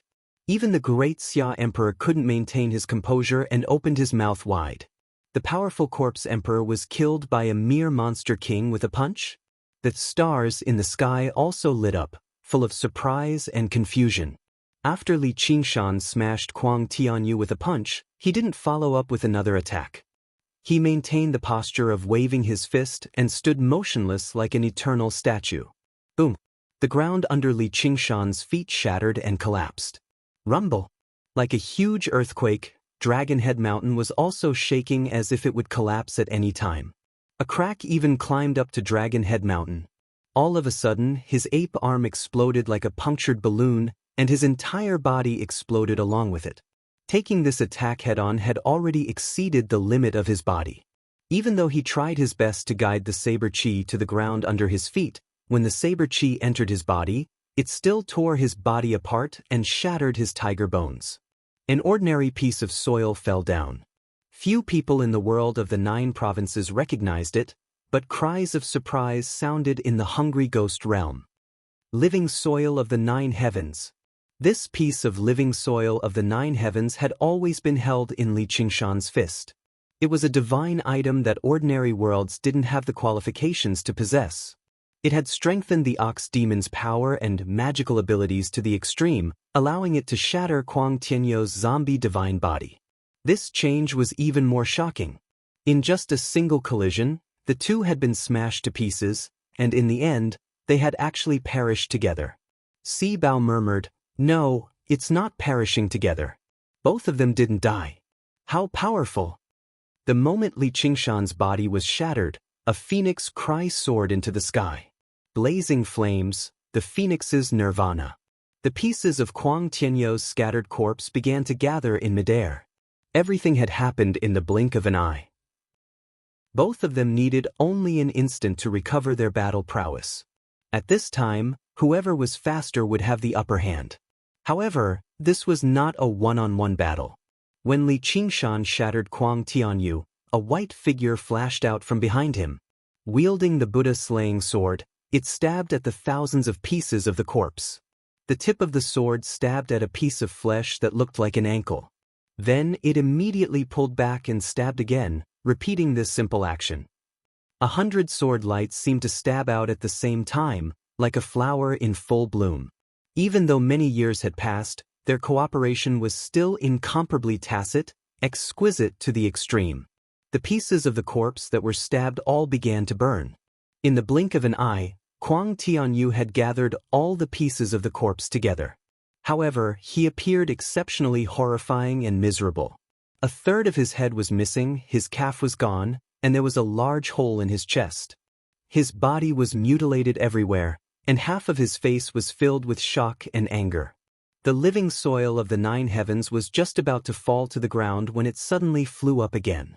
It turned around and tossed up and down in a large hand. Li Qingshan smiled. His condition was even better than when he had first descended. Rising from the ashes, he grew stronger the more he fought. No, why did I fight him head-on? There were clearly thousands of ways to defeat him, and I felt danger from the start. Could it be that this world has deceived my mind and twisted my will? The boundless heavens was not so easy to deceive.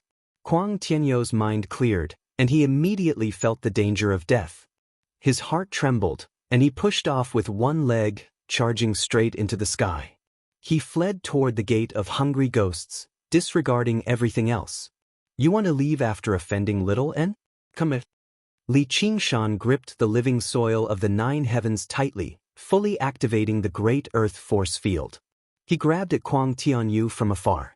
Kuang Tianyou's figure paused as he was pulled back by an invisible force. His heart was filled with indignation. What kind of fucking demon king is this? Why didn't anyone tell me that the white-boned successor had such an existence by his side? After pulling Kuang Tianyou close, Li Qingshan punched out again. Boom! The void shattered, and corpse pieces flew everywhere. Little and attacked, stabbing randomly. He tried to flee again, but he was caught again. Boom! Boom! Boom! Kuang Tianyou could still retaliate at first, but his resistance grew weaker and weaker. More than half of his body was destroyed, and the remaining half of his face was filled with despair. Li Qingshan asked Little N, "Are you tired?" "No." Little N shook his head, a blissful expression on his face. The stars in the sky flickered violently. Dragon Head Mountain was deathly silent. The great cultivators of the Great Xia Emperor watched helplessly as the powerful corpse emperor, who had come to sweep across the 9 provinces, was tortured and killed bit by bit. Gu Yenying sighed, "What a cruel combination." Chapter 1287. Kuang Tianyou was like a moth trapped in a spider's web. No matter how hard he tried, he could not break free from the earth force field. The more he struggled, the weaker he became. He roared with unwillingness. "If it wasn't for this damned world where spells and treasures cannot be used, how could you, a mere monster king, force me to this step?" Faced with imminent danger, his mind instead became extremely clear. He understood that this world had obscured his senses and disturbed his mind unknowingly. Not only did he end up clashing head-on with Li Qingshan for some reason, but even the sneak attack from the white-boned successor left him rather confused. Otherwise, with his cultivation, how could he be so easily ambushed, and he would not be obsessed with repairing his severed arm? He should have known that it was impossible if he tried a little. Heaven's will was in the cycle. Li Qingshan also understood why the strongest enemy he had met in his life was so poor and did not even have a decent ultimate move. He could not help but think back to the time when he fell into the small world. He could not use any power, and he could not get any spiritual energy to replenish himself. He was as weak as a mortal and had terrible luck. Although he did not know how this guy sneaked into the 9 states and escaped the suppression of the world's will, he was still heavily restricted and could not do whatever he wanted like in the hungry ghost realm. This was the saying, when the time comes, the heaven and earth will lend us their strength, but when the time comes, the hero will not be free. All living beings must have a suitable world in order to run freely. Otherwise, they would be shackled by all kinds of tangible and intangible shackles. Li Qingshan punched again and smashed Kuang Tianyu into pieces. He smiled and said, "If this was not the 9 states, I have gone through 4 heavenly tribulations. You were killed by me with 1 punch. How can you still talk nonsense with me?" Kuang Tianyu refused to believe it, but he had to believe it. As a monster king, he was already so terrifying, let alone as a monster emperor. But how could there be such a powerful monster king in the world? This thought echoed in everyone's mind. Li Qingshan smashed Kuang Tianyu dozens of times. Kuang Tianyu only had half of his head left in his hand. One eye was still glaring at him. Li Qingshan could not help but laugh and say, "Heh, this guy's physique is really strong." He then asked Little N, "Why didn't you kill him?"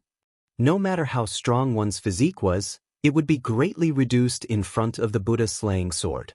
The fact that this fellow was able to survive until now was clearly because Little N had been holding back and had not found the right opportunity to kill him in one strike. Instead, he controlled the might of the Buddha-slaying sword, weakening him bit by bit. Little N told him about the battle at the Ghost Tower. The Dark Queen had fallen into the trap of the hungry ghost realm in her place. Li Qingshan sighed. What a good mother! He showed Little and Kuang Tianyu's twisted and hideous head. This guy looks like a character. Let's go. Let's exchange him for your mother. Kuang Tianyu's expression changed, and he gradually calmed down. Originally, he thought that he was dead for sure, but he didn't expect that there was still a chance of survival. He asked, "What's your name?" Li Qingshan smiled and said, "What? Do you want to take revenge on me?" Kuang Tianyu said, "Are you afraid?" Li Qingshan laughed aloud. He raised his head and said to all the eyes in the sky, "I'm Li Qingshan." His voice was not particularly loud, nor was it heroic at all. It was like he was stating a simple fact.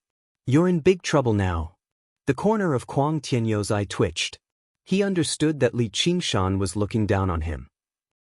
The humiliation filled his eyes with hatred, but for some reason, he had a feeling that he might never be able to get his revenge. Li Qingshan lowered his head and said to Kuang Tianyu, "I hope you really are that important. Let's go, Little N." "Wait, Qingshan, your master has been captured too." After listening to what had happened, Li Qingshan frowned. "What a lingua temple!" He bellowed, "Minister of the Left, get your ass out here." The bellow was like a clap of thunder. Ripples spread across the protective formation, and a fortress on the Dragon Head Mountain was smashed into pieces. The officials of Great Xia looked at each other in shock. The Dragon Assembly Formation was the #1 formation in the world. Not only was it where the spirit veins of the 9 prefectures converged, but it was also favored by the will of all living beings. Although it was not activated, it did not completely block the bellow. Although the corpse emperor was gone, an even more ruthless one came. It was undoubtedly a fool's dream to complete the worship under such circumstances. Prince Si Qing's face was pale. He hid behind the crowd and did not dare to show his face. Although it was not only out of fear, there was no difference in his expression. He clenched his fists and loosened them. Impossible! How could he become so strong in such a short time? Amitabha! The minister of the left stepped out from the crowd and looked down at Li Qingshan. "Li Qingshan, you are a layman disciple of Buddhism. Why can't you tell right from wrong?" Li Qingshan laughed sinisterly. "I can't tell right from wrong?" The minister of the left pointed at Little N. "Do you know what the enemy of Buddha beside you has done?" Shaoan lowered her head. Li Qingshan was taken aback. He glanced at Shaoan in a strange manner. Then he said, I only know that when she was attacking the hungry ghost realm with her full strength, you despicable and shameless bald-ass launched a sneak attack. Alright then, let me tell you. She opened up half of the demonic dens in the world, causing the demonic aura in the various prefectures to soar into the sky. She destroyed trillions of living beings in the 4 prefectures. Such monstrous sins are too numerous to be recorded. She is even more evil and terrifying than the hungry ghost realm. The minister of the left spoke righteously. He stood on the peak of the high mountain, his body glowing with golden light. He was like the king of hell, judging evil spirits and sending them to the 18th level of hell, never to be reincarnated. What nonsense are you talking about? Little and won't. Li Qingshan retorted disapprovingly. He felt that this kind of accusation was too ridiculous. He put his hand on Little Anne's shoulder, but felt that her body was trembling slightly. If you don't believe me, then let your master confront me. The imperial advisor of the left took out the wooden fish with a wave of his hand. The wooden fish opened its mouth, and the unraging monk tumbled out. All of his cultivation had been sealed up, but he still did not seem to care at all. He patted off the dust and stood up. When he saw Li Qingshan, he beamed with joy, but when he saw Little and beside him, he could not help but sigh. He became compassionate and closed his eyes silently. He was not completely clueless about the world. The left advisor purposely told him about Little Anne's actions in order to torture him with remorse. He even began to waver as he wondered if he had made the wrong decision. He wondered if he should have helped the left imperial preceptor kill Little Anne that day. If your master hadn't interfered that day, I would have died. I've already slain the enemy of Buddha. Even 10,000 deaths cannot atone for my sins. I'm about to carry out my punishment on another day. You better watch the consequences of aiding the enemy of Buddha. The left advisor raised the wooden fish mallet high into the air, about to swing it down on the unraging monk's head. Li Qingshan bellowed furiously, "Stop!" The left advisor felt a gust of fierce wind. The formation of dragons had already been activated, but it was unable to completely block Li Qingshan's power. However, the corner of his lips curled into a smile. I can let your master go if you want, but you need to atone for his sins. Li Qingshan said coldly, How do you want me to atone for my sins? The left advisor's eyes suddenly widened. Golden light radiated in all directions. Slay the enemy of Buddha immediately. The stars in the sky lit up. They did not seem to have expected this either. Li Qingshan laughed from extreme anger. You're dreaming. However, his rebuttal was not as forceful as it was just now. He had killed countless people in his life, but he was rather chivalrous. It was not for self-preservation. It was for revenge. Even when he was in a fierce battle, unless he had no other choice, he did not want to implicate the innocent. He had never regarded all living beings as ants and all living things as dogs. Now, the person closest to him had killed so many innocent people. Yet he killed so many innocent people. How many babies and young children were among them? How many honest and kind people? All of them perished together. Looking around, regardless of whether it was the heavens or the earth, good or evil, or the hungry ghosts of Buddhism, they all wanted to kill her. She seemed to have committed a great sin that could not be redeemed and had to die. Little Anne was silent and did not say a word. He was like a prisoner who had accepted his fate and was awaiting trial. He did not struggle or defend himself. However, there was only one person in the heavens or the earth who had the right to judge him. Qingshan, I'm sorry. I didn't listen to you. Li Qingshan's heart softened. No, this is not your fault. I'm even glad that you did that. If she did not have enough power, she would have died in the hands of the corpse emperor sent by the hungry ghost realm. They would not be able to see each other anymore. Shaoan smiled and threw herself into his arms. She was no longer worried at all. The left advisor's plan failed. He could not help but say angrily, Evildoer, you really are an evildoer. Don't be angry, look at the good disciple you have taught. You really can't tell right from wrong. You have committed a great sin. This is all my sin. When Li Qingshan said this, He suddenly felt like a mountain was pressing down on his chest. He only raised his head even higher, like a towering mountain that was about to hold up the sky. He did not plan to hide it, did not plan to quibble, and did not plan to suddenly take out the so-called heaven and earth are not benevolent, all living beings are ants, to change his original thoughts. Humans were humans, not ants. This did not mean there was anything noble about humans, just like how dogs were dogs, not cats. They were obviously two completely different things. Whether it was for survival, to fend off the hungry ghost realm, or even to sacrifice a portion of people to save everyone in the world, it was all a form of explanation. However, sin was sin, and innocence was innocence. The surroundings fell silent. The unraging monk suddenly opened his eyes and looked at his first disciple. He seemed to be in thought. Luo Ho Xiaoming gazed at Li Qingshan's back and felt some admiration. The left advisor bellowed, "Evildoer, since it's your sin, why don't you go die? Bald donkey, come and kill me." Li Qingshan was stern. If he continued down this path, he might commit even greater sins and drag down even more innocent people. However, as long as he still had a breath left, he would continue down this path until he reached beyond the 9 heavens. "Qingshan, you're so greedy. I was clearly the one who killed them all, so I should take half of it at the very least." Li Qingshan shook his head and stroked her cheek gently. "I still don't want you to kill the innocent for the sake of cultivation, but if you think it's necessary, then go ahead and kill. Whether it's right or wrong, I'll take responsibility for it all." All right. You're truly guilty and obstinate. I'll kill your master first." The left advisor swung the wooden fish mallet and swung it down viciously. The unraging monk was about to die from having his head splattered. Li Qingshan did not move at all. He said coldly, "Bald donkey, if you dare to touch a single hair on him, I'll slaughter the entire imperial court of Great Xia." The wooden fish mallet suddenly stopped above the unraging monk's head. He let out a bitter sigh. "Wretched disciple, oh wretched disciple." The left advisor's expression changed, but he was afraid to do anything. He had only wanted to threaten Li Qingshan in the first place, so how could he really turn it into a situation where he had to fight to the death? Or perhaps, if he really wanted to do that, the others would stop him too. Li Qingshan smiled.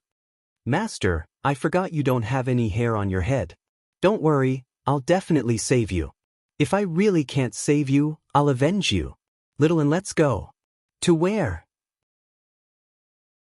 Chapter 1288.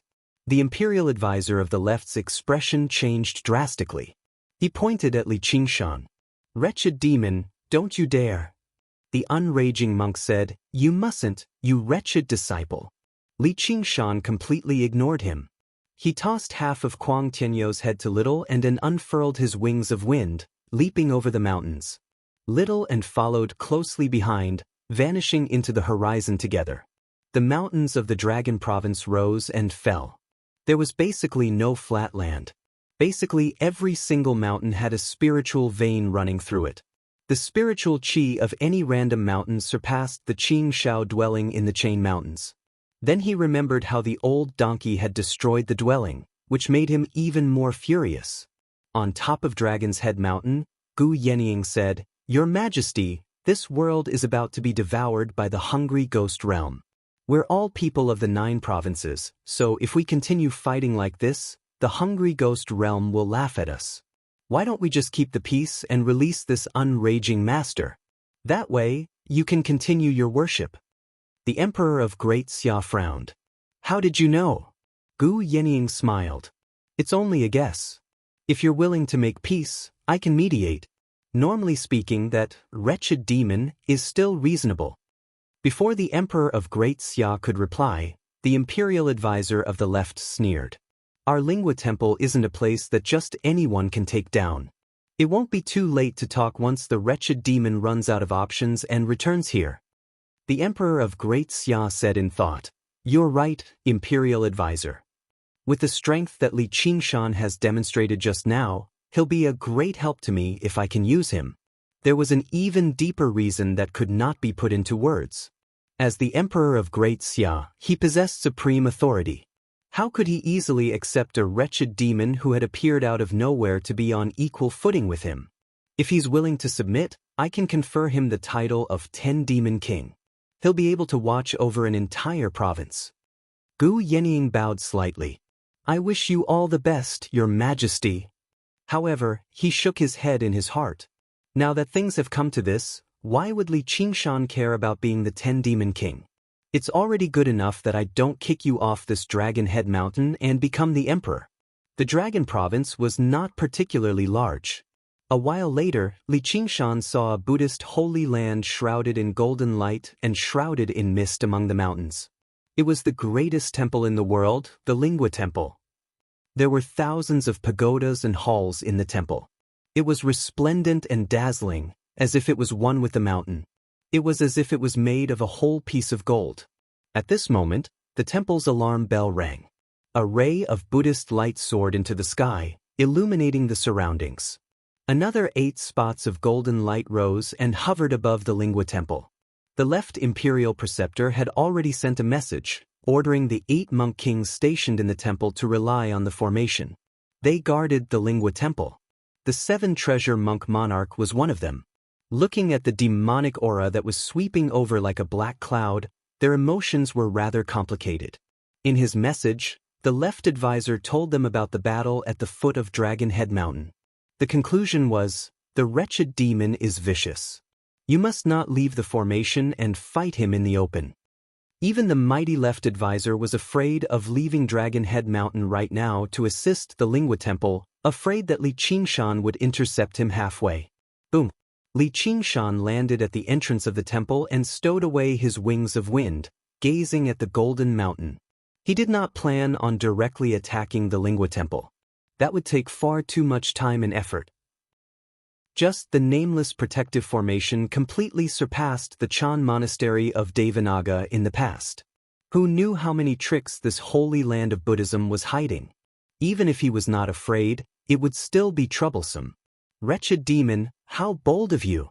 How dare you protect the enemy of Buddhism and invade our Lingua Temple? The 7-treasure monk monarch bellowed. All the bells in the temple rang out with tremendous might, drowning out Li Qingshan's aura. Li Qingshan said sternly, You bald donkeys are the bold ones. How dare you destroy my dwelling? Destroy your dwelling? The 7-treasure monk monarch had almost forgotten about the tiny cave in the Chain Mountains.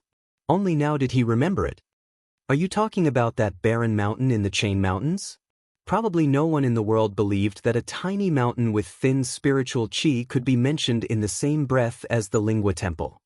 Desolation my ass. There were clearly trees on that mountain. Li Qingshan flew into a rage. He took a step forward, and the ground shook. His body swelled up, and his skin turned a deep green. His feet turned into hooves, and his 2 ox horns stabbed towards the sky. His surging demon chi became even deeper and more restrained. Moo! An ox's cry seemed to rise up from the depths of the earth. In the blink of an eye, he had already turned into a great demon over 300 meters tall. He had ox horns, ox hooves, an ox head, and an ox tail. His eyes stared at the Lingua Temple covetously. If it were not for the fact that his body and arms still resembled those of a human, he basically seemed like a huge ox standing there. The ox demon transformation of the 9 transformations of the demonic and divine abandoned his other transformation abilities and pushed the ox demon transformation to the limit. After shattering his demon core and reforging his world, his figure was no longer as exaggerated as before, easily reaching several thousand meters in height. Instead, it was even more condensed and refined. The 8 monk monarchs communicated telepathically. Be careful. That demon is coming. I have ordered all the monks to chant in the Hall of Great Strength. Even the demon monarch can forget about breaking through the formation. Let's see how a demon monarch like him is going to break through the Lingua Temple. The so-called formation was originally used to make use of the right time, place, and people to defeat the strong. Moreover, the Lingua Temple was a holy land of Buddhism. It also gathered the wishes of all the arhats in the world. A single cultivator would not be able to do anything to it. Even if one had extraordinary strength, he would not be able to afford it. Little and said, Qingshan, I will go in and destroy the formation. That is suicide. The abandoned fairy sword spirit shrieked. The hill temple was not the Lingua temple, and a frontal attack was different from a sneak attack at night. There is no need for that. Just stand on my shoulder and watch. A simple and honest smile appeared on Li Qingshan's ox face. His muscles bulged as he slowly bent over and half knelt on the ground. One of the monk monarchs mocked, "Demon, it is not too late to kneel and beg for mercy." Li Qingshan did not make a sound. His back was arched like a mountain, like a volcano that was about to erupt. His arms that seemed to be made of mixed iron swung up high and hammered the ground. Boom! The mountains shook. The monk monarchs looked at each other, not knowing what he was going to do. Boom! The ground cracked. Boom! Boom! Boom! Li Qingshan struck the ground again and again. The thousands of pagodas and halls of the Lingua temple trembled and swayed, but under the protection of the protective formation, not a single one of them collapsed. At most, a few tiles fell off. If one looked from above, they would see two cracks on the ground moving around the mountain, spreading rapidly until they connected at the back of the mountain, forming a circle. The spirit chi of the Lingua temple immediately weakened. Oh no, he is going to sever the underground spirit vein. Don't panic. This demon is wasting his energy. Does he think he can sever the spirit vein by creating some cracks? Even without the spirit vein, the formation is enough to maintain it. Let's see what other tricks he has up his sleeve. Li Qingshan straightened his body. He was not trying to sever the underground spirit vein, but to banish the entire Lingua temple to the outside world. He pointed at the Lingua temple. Rise. Rumble. The huge mountain peak actually rose with his words and finger. It slowly rose. Thousands of tons of earth and rocks collapsed. The pagoda forest collapsed and the main hall collapsed. The grand hall was stable, but the monks chanting inside could not react in time. They rolled on the ground. The monk monarchs were shocked and in disbelief. What kind of power was that? Half of Kuang Tianyou's face was filled with shock. The power to uproot a mountain? Even if he was in the hungry ghost realm and at his peak, he would not be able to uproot such a mountain. Even if he transcended another heavenly tribulation, he would not be able to do such a thing. He immediately felt that his loss was not unjust. He even suspected if Li Qingshan had held back when he fought him.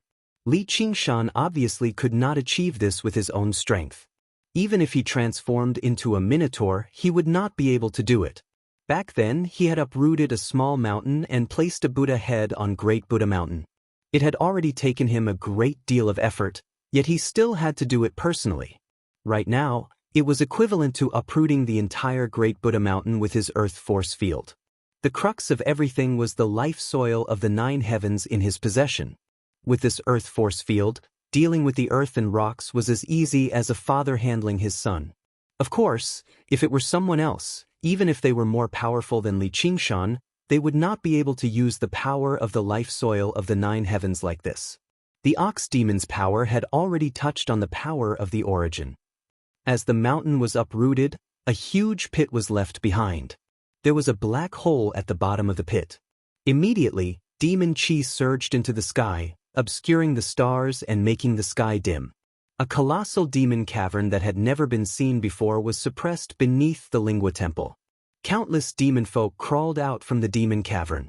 There were even a few demon kings among them. Now that they had regained their freedom, they roared out and demonified, about to cause a great disturbance. A hoof stomped down, and the demon cavern shattered. The roars immediately vanished. The space where the demon cavern resided had always been extraordinarily fragile. Now that it had been crushed by Li Qingshan's stomp, all of the demon folk were ripped to pieces. Even demon kings could not endure something like that. And in this shattered space, it was impossible for them to mend their bodies. Only death awaited them. 100,000 demon folk and several demon kings had been stomped to death. The monk kings were just about to rush out of the Lingua temple and throw their lives at Li Qingshan, but when they saw this, they gulped and dismissed this thought. Even if humans opened up an ant nest and wanted to stomp all the ants to death, it would not be so easy. They were not afraid of death, but they did not want to be stomped to death like this. Li Qingshan did not even glance at the demon cavern. His ox head was held high, and his sturdy body was filled with a primitive, vigorous aura. He held the Lingua Temple in one hand as he stood between the sky and the earth. He was like a savage fiend god. Suddenly, he strode off and rushed towards Dragon Head Mountain. Boom, boom, boom, boom. He trampled through rivers and leapt over 1,000 mountains, leaving behind a string of deep hoof prints. There were many cultivation sects in the mountains along the way. The cultivators all stared at the figure that held up the mountains as he charged forward in shock. They were unable to return to their senses even after a very long time. Li Qingshan said to Little N, "We'll have hostages now. Several tens of thousands of bald donkeys for one bald donkey. That bald donkey boss has made a killing." On Dragon Head Mountain, the assistant minister of the Ministry of Works flew extremely high into the air as a grandmaster of Moism. He took out an arcane treasure that resembled a telescope and gazed in the direction of the Lingua Temple with one eye. "Do you see it? Has that wretched demon managed to breach the Lingua Temple?" The minister of the left panicked. Just now, his connection with the Lingua Temple had suddenly been severed as if it had vanished into thin air. The Minister of Works widened his eyes and furrowed his brows as if he was rather in disbelief. He blinked repeatedly before opening his mouth. The Minister of the Left pressed for more details. The minister lowered his head. He was still rather stunned. "He's back with the Lingua Temple."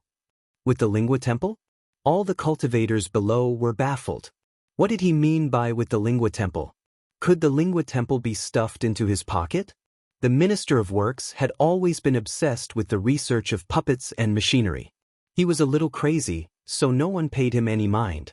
However, when a sturdy figure crossed over a huge mountain and strode towards them from Dragon Head Mountain, everyone was stunned. Their gazes were focused on the golden mountain that he was holding in his right hand. Chapter 1289. The Dragon's Head Mountain fell deathly silent. Before absolute power like this, all influence and schemes were child's play. They still struggled to understand. He was clearly just a demon king, so how could he possess such power? The living soil of the 9 heavens was extraordinarily precious, yet it did not seem particularly surprising either. Clearly, it was not something these bumpkins could understand. They had not even heard of it before. Even Kuang Tianyu from the Hungry Ghost realm had probably only heard of its name. Even with the countless pairs of eyes in the sky, only an extremely small number of people could recognize the true name of the piece of dirt with a single glance, which left them even more perplexed.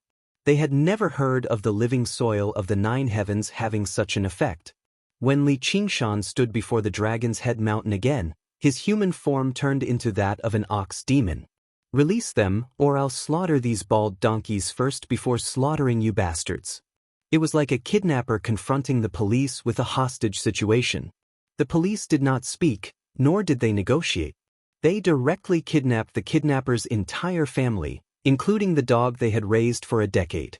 If they did not release them, they would kill them one by one. Of course, Li Qingshan was not a police officer, nor was he a hero. Even a benevolent Buddhist like you is bold enough to lower yourself to me. If you want to try something like this, I'll play you to the end. He had already shouldered countless sins, so he did not mind adding a few more souls to the mix. The minister of the left pointed at Li Qingshan as he trembled in anger. The fellow cultivators around him all looked at the wooden fish mallet in his hand nervously, afraid that he would slaughter the unraging monk out of anger. If that happened, there would be no way to clean up the situation.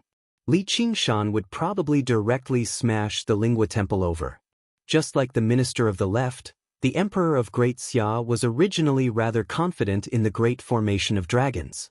He believed that stopping Li Qingshan would not be a big issue. He just did not want to be disturbed from the sacrificial ceremony. However, as he gazed at the mountain hovering in the air right now, his confidence immediately vanished into thin air. There was no need for Li Qingshan to put himself in danger and crash into the protective formation of the imperial court. All he had to do was uproot the mountains and smash them over.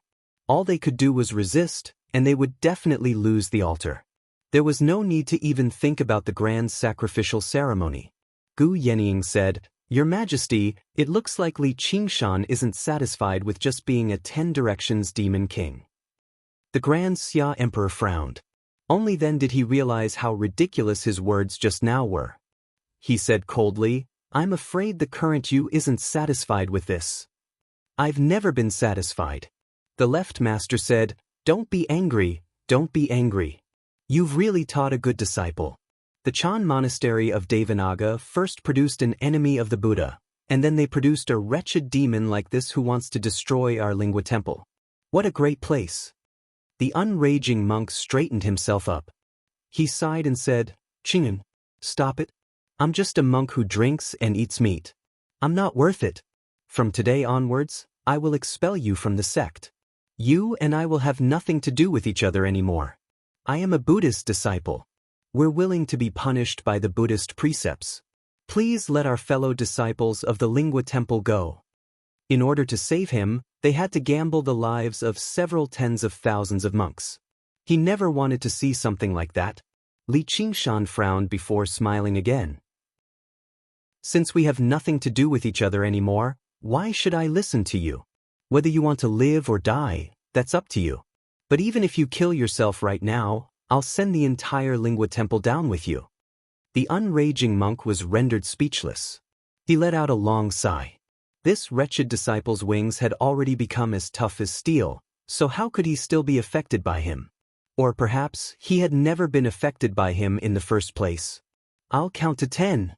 Li Qingshan powered the force field of earth and lifted the Lingua Temple into the air. When he counted to 5, the Lingua Temple had already reached the same height as Dragon Head Mountain, about to enter the atmospheric wind layer. Even the feathered people's city amongst the clouds could not float in the atmospheric wind layer for long, let alone the Lingua Temple that had not been designed for this. Once the formation fell, just how many monks could withstand the atmospheric wind? There was no need for Li Qingshan to risk his life to destroy the formation. Borrowing the power of the world was enough. When he counted to 3, thousands of atmospheric winds had already slammed into the protective formation of the Lingua Temple, surging with golden light. Before the imperial advisor of the left could say anything, the emperor of Great Xia could no longer hold himself back.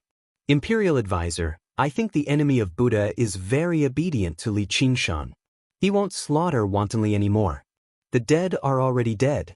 They cannot be revived. We need their strength to fend off the hungry ghost realm right now. The officials all tried to persuade him as well. Apart from the Buddhist disciples, no one else had much of a concept of the enemy of Buddha. Even though Little N's actions were heinous, he had not targeted their own sect.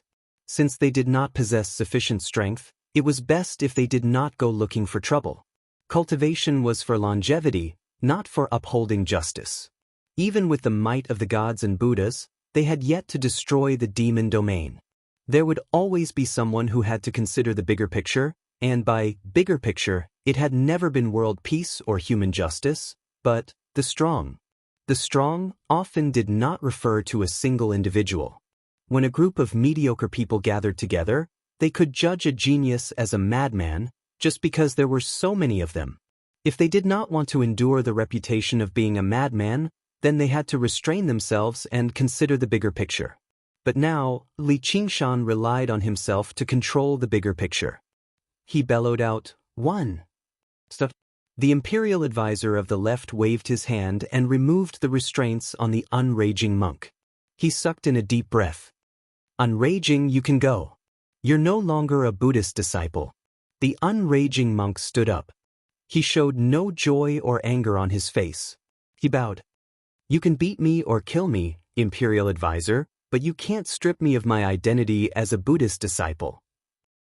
All living beings are disciples of Buddhism as long as they have Buddha in their hearts, even if they're the enemy of Buddha. All living beings were equal, and they could all become Buddhas. This was the principle of the Mahayana Buddhist Dharma. However, just like all the major principles of the world, if anyone really followed these principles, they would definitely end up badly battered and bleeding. They might even be rejected by their own kind. The imperial advisor of the left bellowed, "You, piss off." As soon as the unraging monk left the Dragon's Head Mountain, an ugly monk flew over from afar and called out, "Master." The unraging monk was surprised. He was the little demon folk Li Qingshan had met in the demon suppression hall, as well as his second junior brother. Duoj had rushed to the vicinity of the Lingua Temple after learning the unraging monk had been captured, but he had no idea how to save him. He did not even know the unraging monk had been brought to the imperial court by the imperial advisor of the left. Only when Li Qingshan came to uproot the Lingua Temple did he follow, only to see the unraging monk being released immediately. He could not help but praise, "First senior brother, you really are a great evil after all." The corner of Li Qingshan's eye twitched. Only then did Duoj realize he had misspoken. He smiled dryly. However, it was not because his demon folk instincts had relapsed. Instead, Li Qingshan's method of saving him was simply too vicious. The unraging monk saw Duoj and could not help but smile. Even if he had gone to all the trouble and only managed to redeem a measly demon folk, it would still be worth it. However, just how many people in the world believed the lofty, righteous monk king to be equal to a lowly demon folk with twisted wills? The imperial advisor of the left saw how the atmospheric winds were about to rip through the formation. He called out, "Li Qingshan, release the Lingua Temple." Li Qingshan smiled. "All right, I'll do as you say, imperial advisor." As a result, he pulled back the force field of Earth. Seeing Li Qingshan smile, the imperial advisor of the left's heart skipped a beat. He sensed that the Lingua Temple was falling straight down. The imperial advisor of the left paled in fright. "Wretched demon, stop." "I've already stopped." Li Qingshan yawned and waved his hand. A mountain weighed more than 100 million tons. Apart from Li Qingshan, who wielded the life soil of the nine heavens, there was no one in the world who could lift it up, nor could anyone stop its fall. Boom! With an earth-shattering rumble, the mountain plunged into the embrace of the earth viciously. A cloud of dust swept into the surroundings. Even if it was smashed to pieces, it would only return to its original appearance. The thousands of pagodas, halls, and statues on the mountain were no different. What holy land of Buddhism, bodhisattvas, or arhats? All of them were dust to dust, dust to dust. The Lingua Temple was destroyed. Spurt! The imperial advisor of the left coughed up a mouthful of blood. He glared at Li Qingshan as if his eyes were about to spit fire. "You've gone back on your word. I remember what I promised you was just the lives of the monks in the temple. Look, aren't they still alive and well?" Li Qingshan pointed at the sky. The time it took for the Lingua Temple to fall was enough for the monk kings to save the monks. Other than a few Qi practitioners, the others didn't even need help as they could hover in the air with their own strength. "You destroyed my cave abode and I destroyed your temple. Let's get back at each other. However, you ambushed little and with such despicable means. We'll settle this later. I don't want much, just one punch from me will do." The imperial advisor of the left said, "Monster, you will die a horrible death. I only regret that I didn't kill the foe of Buddha that day. I've caused the world to suffer." Li Qingshan shouted angrily, "Foe of Buddha! Foe of Buddha! When she was fighting the hungry ghost realm, where were you, you bald donkey? He will find a way to pay for my sins. There's no need for a bald donkey like you to stand on the moral high ground and talk nonsense. I don't have time for you today. Prepare to die. Yening, come with me." Li Qingshan left his back to the people on the Dragon Head Mountain and strode towards the south. That was the direction of the Tong Tian Ghost Tower. "What are you doing?" "Saving the world." Chapter 1290. While Li Qingshan was the imperial advisor of the left of the three Qi, Little and searched through the ruins of the Lingua Temple and fished out the Sarairas left behind by past eminent monks. It truly was the greatest holy land of Buddhism in the world. The quantity and quality of the Sarairas completely surpassed the Chan Monastery of Devanaga and Mound Hill Temple, which made her stash even more plentiful. Even after undergoing the fourth heavenly tribulation, it was still enough to supply her with cultivation for a very long time. She found a few more great Buddhas riddled with cracks. They all gathered dense power of belief and Buddhist light. Even when they fell from such a great height, they were not damaged at all. Little and drifted over and dealt a few more blows, completely wiping out the Buddhist nature within. The Buddhas immediately collapsed. There was a flash of golden light, and the Buddha slaying sword revealed its sharpness before gradually receding again. Its power had increased by another level.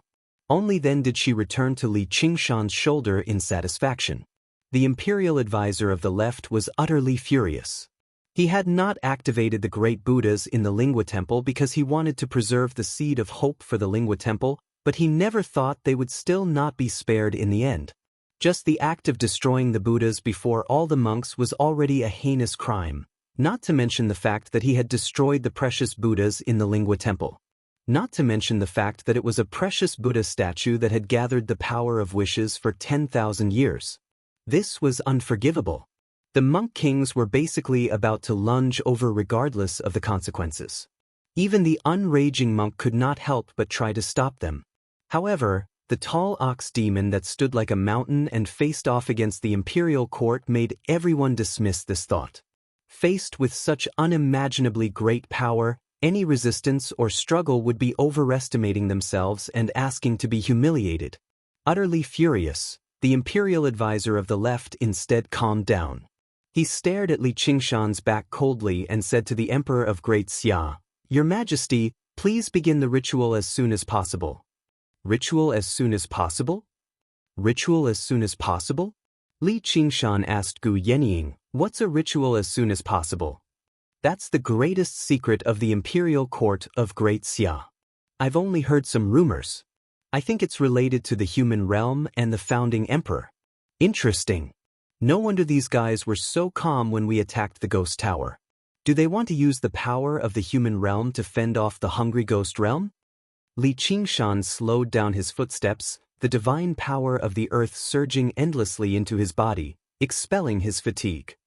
Just now, he threw the Lingua Temple down from the sky not only to take revenge for the destruction of Qing Zhao's cave abode, but also because he couldn't hold on any longer. Although the Nine Heavens living soil was a divine artifact, it was a divine artifact. But it was only a lever. The thing that could greatly increase the power of the ox demon divine art was still his own strength.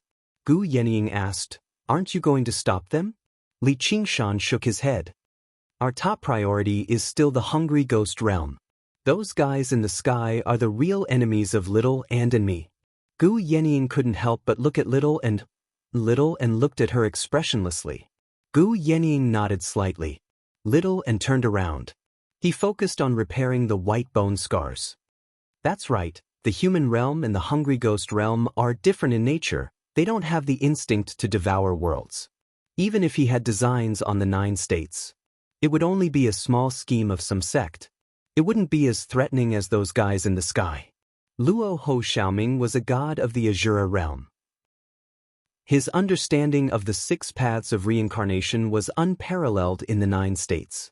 "What are you doing here instead of finding a place to cultivate?" "To help you save the world," Luo Ho Xiaoming said calmly, his eyes flashing. "I can somewhat understand how you feel now. Once I defeat the hungry ghost realm, I'll help you find a few Azura fields and settle the scores in the 9 states. Then, let's ascend together." Li Qingshan smiled.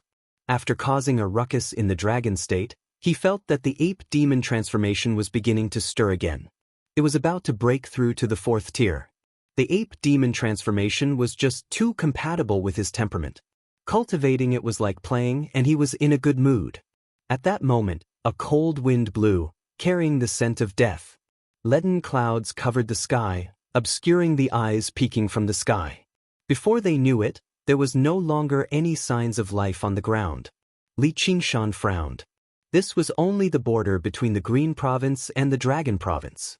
As he advanced through the barren land, the scent of death grew heavier and heavier. He felt like he had left the 9 states and entered the hungry ghost realm. When the sky-reaching ghost tower appeared on the horizon, Luo Ho Xiaoming frowned. "Stop! What's wrong?"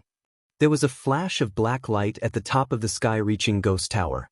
A streak of black light pierced through thousands of kilometers, brushing past Li Qingshan's right shoulder.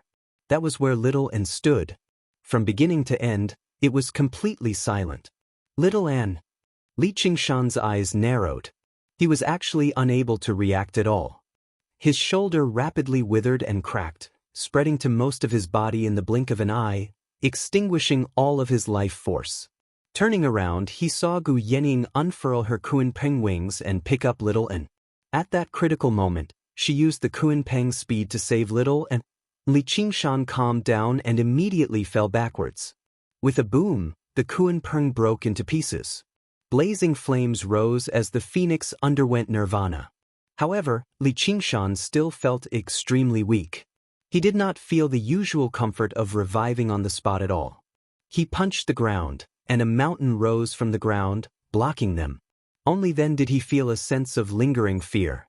If that strike had struck Little An, he would definitely have died. Just by brushing past his body, it had forced him to be reborn. Furthermore, he had not received any warning from the spirit turtle.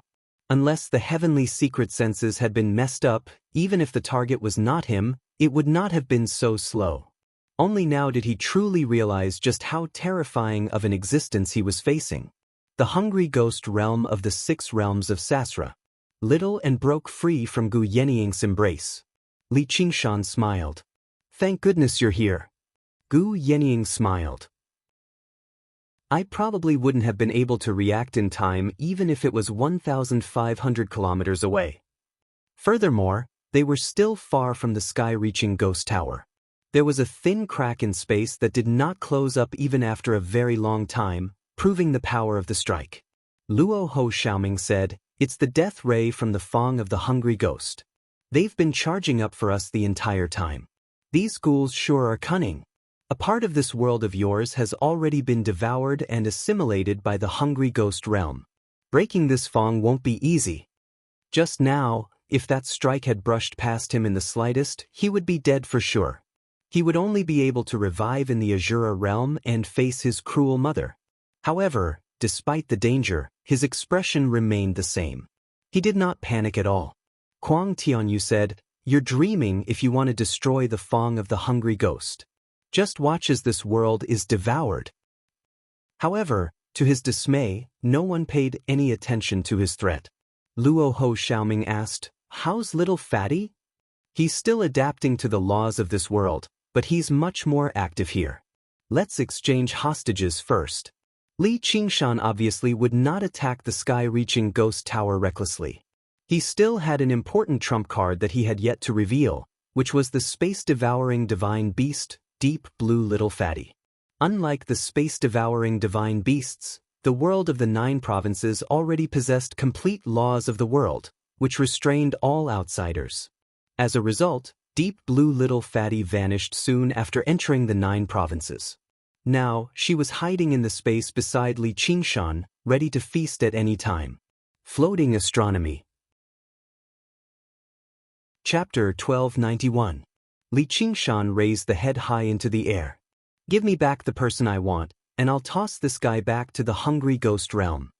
Although the sky was obscured by the dark clouds, and although they were separated by 2 worlds, he believed the people of the hungry ghost realm could see and hear him. The wind sighed. After a moment of silence, a voice rang out from the ghost tower. "Release him first, and I'll return the woman to you." Little An could tell it was the voice of Emperor Li. He could not help but become rather worried. If he could allow a corpse emperor to rampage through the 9 states, then the ghost tower might be guarded by him. He had the advantage of time and place, so it was impossible for him to defeat him. Li Qingshan laughed aloud. "Do you think I'm stupid? I trust you bunch of dead ghosts. If you don't release her, I'll kill her and we'll part ways." Emperor Li said, "Then we'll exchange hostages at the same time, or we'll part ways. The hungry ghost realm can still afford to lose a corpse emperor, but unfortunately, there's only one mother. She'll probably have to suffer a little." Li Qingshan said, "I refuse. If you don't release her first, don't even think about me releasing this guy. If you break your promise, wouldn't I be an idiot? You can keep that head of yours." Kuang Tianyu cursed Emperor Li inside, but he said nothing on the surface. In the end, he just closed his eyes and resigned himself to fate. They fell into a stalemate for a moment. Li Qingshan frowned. He was not familiar with the Dark Queen, but just the fact that she had saved Little and made him want to save her regardless of the price, even if she was a stranger. However, the so-called exchange of hostages at the same time was a colossal trap. After the surprise attack just now, he had already deeply recognized the difference between them. It was impossible for them to compete on equal footing. Not only would the slightest mistake fail to save the Dark Queen, but they might even lose their lives. However, if this stalemate continued, they would only be able to watch the hungry ghost realm devour this world bit by bit, which was extremely disadvantageous to them. Gu Yenying said, "Why don't I try?" Little Anne's expression changed slightly. Why? Just now, saving her was just a matter of convenience. If he personally went to exchange the hostage, he would be taking a huge risk. Gu Yenying smiled and said, "We're in the same boat." Little Anne said in a low voice, "Thank you. Let Qing Shan make the decision." Li Qingshan looked at Little Anne and then at Gu Yenying, feeling a headache coming on. At this moment, Luo Ho and Little Ming had already figured out the cause and effect. "Don't worry, this guy is a zombie, the hungry ghost realm will definitely save him." Kuang Tianyu opened his eyes slightly and glanced at Luo Ho Xiaoming. He was astonished. Where did this kid come from? The zombie clan was extremely rare. Someone outside the hungry ghost realm actually knows about it. Li Qingshan asked curiously, "What's so great about zombies? I've even made a hole in a zombie." Luo Ho Xiaoming said disdainfully, "It's just the same name. You're just someone who hasn't seen the world. There are still demon kings above the 9th heaven. How could the demon kings of your world compare to them? The real zombies all have the bloodline of the great goddess Nuba. They're also very rare in the hungry ghost realm. They're a powerful force. Otherwise, such a good thing as killing the descendants of White Bones would not have fallen to him." Li Qingshan was amused and said to Kuang Tianyu, "I couldn't tell, but you're actually quite important." Kuang Tianyu's expression changed slightly and asked Luo Ho Xiaoming, "Who are you?" Luo Ho Xiaoming said, "You don't deserve to know. Qingshan, count 10 more. If the other side doesn't release him after the count, kill him." "All right." Li Qingshan said loudly, "I'll count 10 more. If you still don't release him, I'll first crush this half of his head, and then break your ghost tower." 10. Emperor Li didn't respond at all.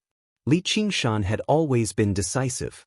No matter how much he struggled, once he made up his mind, he would put aside all his worries and continue counting, not caring if the other side responded. 9. 7. Kuang Tianyu's eyes widened as he looked at Li Qingshan's expression, hoping to find that he was just bluffing, that he wouldn't dare to kill him even if he counted 10,000 times, but he was disappointed. He's serious. He really wants to kill me. Damn Emperor Li. Master will never give up on me. When Li Qingshan counted to 4, Kuang Tianyu sneered. "Do you think the hungry ghost realm is full of good people who would be threatened like this? If you kill me, you'll only let that woman suffer." 3. Li Qingshan's eyes were firm and unmoved. If he had to bear it, then he would bear it. If he had to give it up, then he would give it up. No matter how painful or regretful the process was, this was the path he had chosen. Little Anne drew her sword and pointed it at half of Kuang Tianyu's face. She wouldn't hold back this time. When she said that she would leave it to Li Qingshan to decide, she wasn't just saying it. She trusted him unreservedly and supported his decision. Li Qingshan lowered his head and gave Little Anne an apologetic look. Little Anne nodded slightly and thrust her sword down. Emperor Li's voice suddenly sounded at the moment when the blade was about to pierce through Kuang Tianyu's head, full of resentment and resentment. Li Qingshan breathed a sigh of relief and gave Luo Ho Xiaoming a thumbs up. "Well, you win," Emperor Li said coldly. He didn't care about Kuang Tianyu's life or death at all. On the contrary, he would rather this guy who stole the credit die a horrible death. However, this wasn't something he could decide. From the moment Li Qingshan began to count, an order came. There were only 2 simple words: replace him. But the owner of this order was absolutely not someone he dared to disobey. It went without saying who was more important, a zombie corpse emperor or a regular ghost king.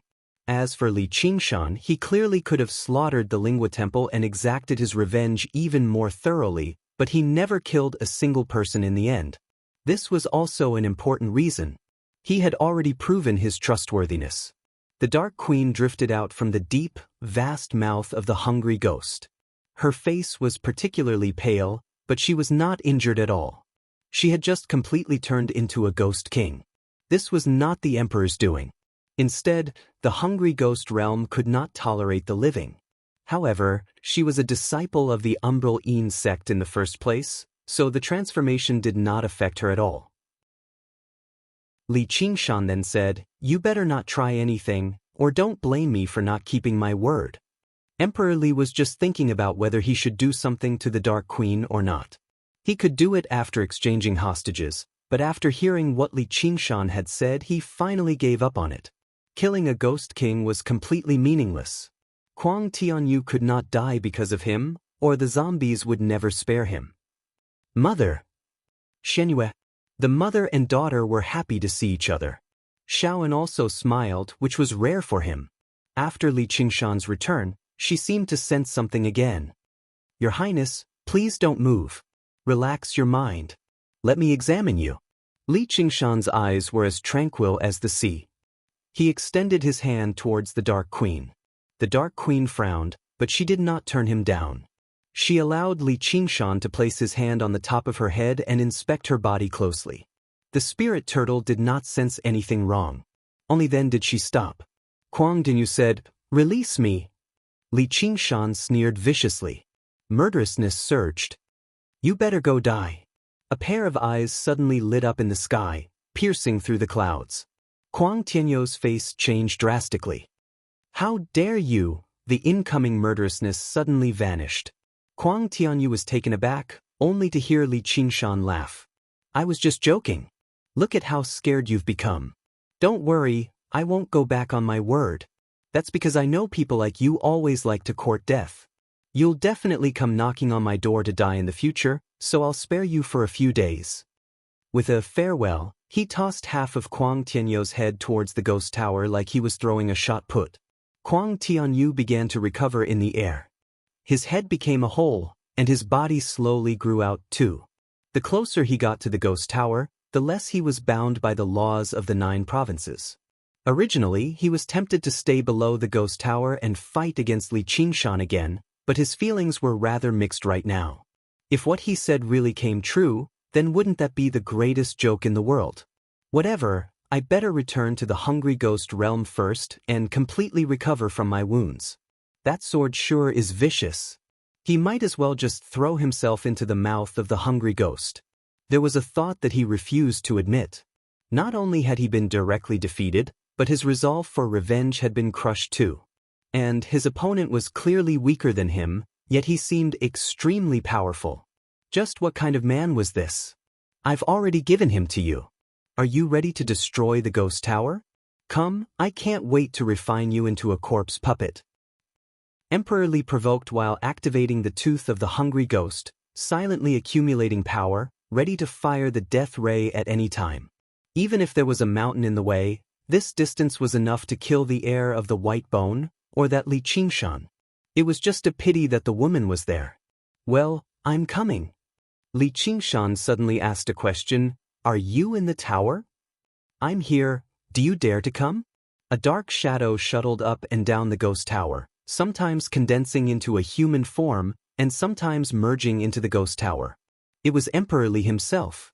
The ghost tower was almost a part of the hungry ghost realm, but before the hungry ghost realm completely devoured the world, it was impossible to completely eliminate the influence of the laws of the world, so he could not leave the ghost tower, and his strength was greatly affected. But he was still a ghost emperor who had gone through 5 heavenly tribulations. And now he controlled the power of the tooth of the hungry ghost, which was much greater than his own strength. Hearing Li Qingshan's question, he felt a little uneasy, but he quickly put it to the back of his mind.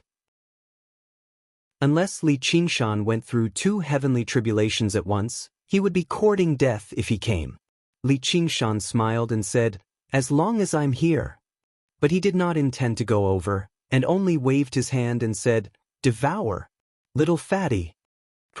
On the indestructible ghost tower, a huge semicircular gap appeared out of nowhere. Emperor Li happened to merge into the ghost tower, and a small part of his body disappeared. He was shocked and angry and even more confused. "What did you do?" A strange dark blue tadpole-shaped creature appeared in the void, but its body was more than 10,000 times larger than a tadpole, and it almost bit the ghost tower in half with one bite. It was the great hero who helped Li Qingshan cross the void, Deep Blue Little Fatty. Originally, it was suppressed by the laws of the world, and could only hide in the void, unable to do anything. But the location of the ghost tower was where the two worlds intersected, and the laws of the world were chaotic, so it was immediately released, and it could eat. Emperor Li was not the only one who could not understand. Even the eyes in the sky were stunned, and frantically communicated, "What is that thing?" "It looks like a void-swallowing beast." "Why would a void-swallowing beast attack a world that is not destroyed?" "He tamed a void-swallowing beast?" "That's impossible. Void-swallowing beasts have no so-called feelings, and they will never be threatened." All of this happened in the blink of an eye, and Emperor Li did not even have time to identify what it was before he activated the Fong of the Hungry Ghost and attacked Deep Blue Little Fatty with all his might. Beams of death light bombarded its body. But the void-swallowing beast was an extraordinary creature, and it was not so easy to kill. Ripples appeared on its body, but it was not damaged at all, as if even the death light had been devoured. Then, it opened its mouth and took another bite of the ghost tower. The ghost tower broke in half, and Emperor Li let out a terrible scream, and was also seriously injured. The dark clouds in the sky shrank, and all the eyes in the sky disappeared, unable to peep into this world from the Hungry Ghost Realm.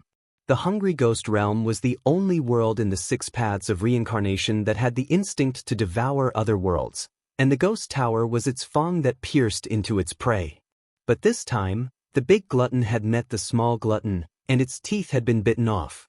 This was not to say that Deep Blue Little Fatty's ability to devour was stronger than that of the Hungry Ghost Realm. If Deep Blue Little Fatty had entered the Hungry Ghost Realm, it would probably have been devoured very quickly. But this was the 9 states, not the Hungry Ghost Realm, and the ghost tower was a creation of the ghouls. Crack, crack, crack. The top half of the ghost tower fell, disappearing piece by piece in the air, devoured by Deep Blue Little Fatty. Then the bottom half of the tower was also devoured piece by piece, leaving only the base. Little and also opened his eyes wide. "That's simple?" Deep Blue Little Fatty swam around the mouth of the hungry ghost, but refused to go closer, as if instinctively feeling threatened. "Here's my chance." Li Qingshan leaped out from behind the mountain, spreading his wings of wind, and rushed towards the mouth of the hungry ghost. A shadow was still swimming in the mouth of the hungry ghost, but it was becoming more and more inhuman, like a puddle of asphalt. Suddenly, a hand formed and pointed at Li Qingshan, and a ray of death light pierced through the void, but it began to dim and disperse in the air. Even if Emperor Li was seriously injured, he was not afraid of Li Qingshan, but the ghost tower was destroyed, and the laws of heaven and earth in this world immediately gained the upper hand, fiercely suppressing him in the mouth of the hungry ghost, and his spells were also greatly affected. Li Qingshan still felt greatly threatened and shouted, "Last radiance of the setting sun." As soon as the light blue screen appeared, it immediately shattered, but the ray of death was reflected back, and the hand was destroyed. Emperor Li roared, "Li Qingshan." What responded to him was an iron fist. Boom! The void shattered, and the ghost tower was completely disintegrated, the cracks cutting the shadow into pieces. Even though Emperor Li was very unwilling, he could only retreat to the hungry ghost realm. All the shadows gathered and formed, not daring to stay in the 9 states any longer. Little and followed closely, using the samadhi flames of white bone to ignite the broken base of the ghost tower, turning it into rolling flames, shining in the void that was broken like a mirror. They converged into a fire, shooting straight into the sky. The laws of death shrank, and Deep Blue Little Fatty appeared and disappeared. Li Qingshan said, "Hey, saving the world, it's that simple." Chapter 1292. Li Qingshan thought that he was lucky. If not for the Deep Blue Fatty, all the cultivators of the world would not have been able to destroy this towering ghost tower even if they joined forces. Emperor Li alone, even if he could not come out of the tower, was not someone that any demon king or great cultivator could defeat. Sensing Deep Blue Fatty's condition, he could not help but feel a little regretful. Although the world was formed by the Deep Blue Fatty, the two were still different. Deep Blue Fatty could eat as much as she wanted in the great swallowing beast's body, but in the 9 states, she was restricted by the laws of heaven and earth and could not do as she pleased like in the void. Otherwise, she would be a great help even if she went to the demonic domain to fight against demon god Xiongqi. External forces could not be relied on, even the living soil of the 9 heavens was the same. Everything depended on one's own strength. So powerful! Little and offered her most sincere admiration without reservation. It's a piece of cake. Li Qingshan laughed and kissed her face. Gu Yenying and Luo Ho Xiaoming looked at each other, but there was not much joy on their faces. Kid, this world is finished. Fortunately, it is no longer anchored. Let's get ready to ascend. Luo Ho Xiaoming let out a sigh, singing a completely different tune. Li Qingshan was surprised. We worked so hard and finally broke this ghost tower. Why are you saying it's finished? Gu Yenying smiled. What do you mean by countless hardships? Who said saving the world was that easy? She pointed to the gate of hungry ghosts below. Qingshan, don't be too happy. Look carefully. Li Qingshan looked in the direction of her finger and saw that the gate of hungry ghosts had not shrunk at all. Instead, it was getting bigger. It was like a huge hole in a painting. It was bottomless and dark, and everything was falling into this hole. And the aura of death was still gushing out from the mouths of the hungry ghosts, eroding the entire painting. Li Qingshan's heart sank. The gate of hungry ghosts was the Xianyin sect's last resort to drag the entire world down with them. Once opened, it was difficult to close. Even if the sky-reaching ghost tower was destroyed, such a huge gate of hungry ghosts could not be easily sealed. The 9 states were still slowly being devoured by the hungry ghost realm. Luo Ho Xiaoming said, the hungry ghost realm has the instinct to devour. He seemed to be very interested in this white-bone successor. Perhaps it was the white-bone bodhisattva from back then. You left too deep an impression on it. Li Qingshan frowned. If he left the mouths of the hungry ghosts alone, the ghouls could return at any time. Building another sky-reaching ghost tower would not be difficult. Was saving the world just an empty promise? He was somewhat unwilling. There must be a way. Then he summoned Deep Blue Fatty. He opened his mouth and swallowed. For a moment, the weather changed. The sky was filled with dark haze and roiling death energy that surged into Indigo Little Fatty's mouth. It immediately inflated like a balloon. To the void-devouring beast. This was clearly not very nutritious food, but it was not picky at all. As long as Li Qingshan dared to order it, it dared to eat. This caused the small world to change again. Many buried corpses climbed out of their graves under the influence of the death energy. Souls filled with obsession and resentment turned into ghosts in the cold wind. An undead calamity began. Countless people would die in battle and turn into ghosts, but countless people would become famous and heroes. This caused the already unstable small world to become even more turbulent. A forbidden land called Skeleton Island was formed. Many years later, the world's #1 demonic sect was built, the Undying Sect. It brought about many more killings and battles. Li Qingshan felt a little emotional. Although he did not view mortals as ants, when the difference in strength reached a certain level, every word and action could cause a great impact.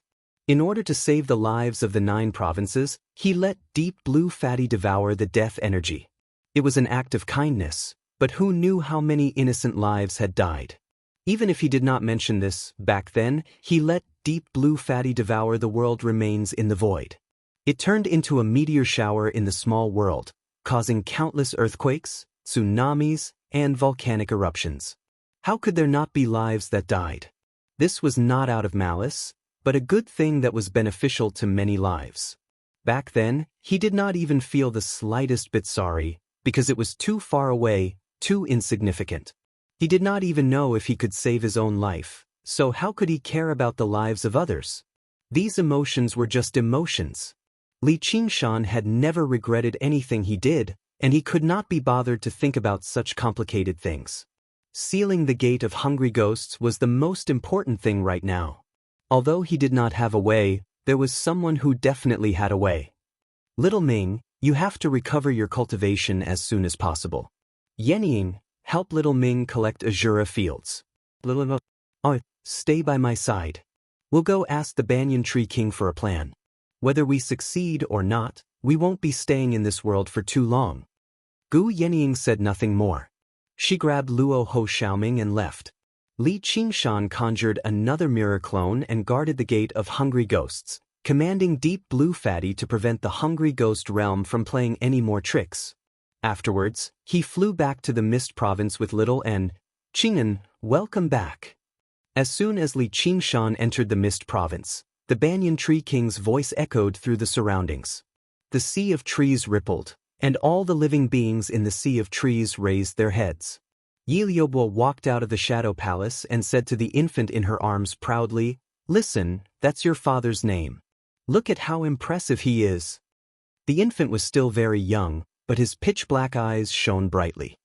He said clearly with his tender voice, "Daddy, Qingshan."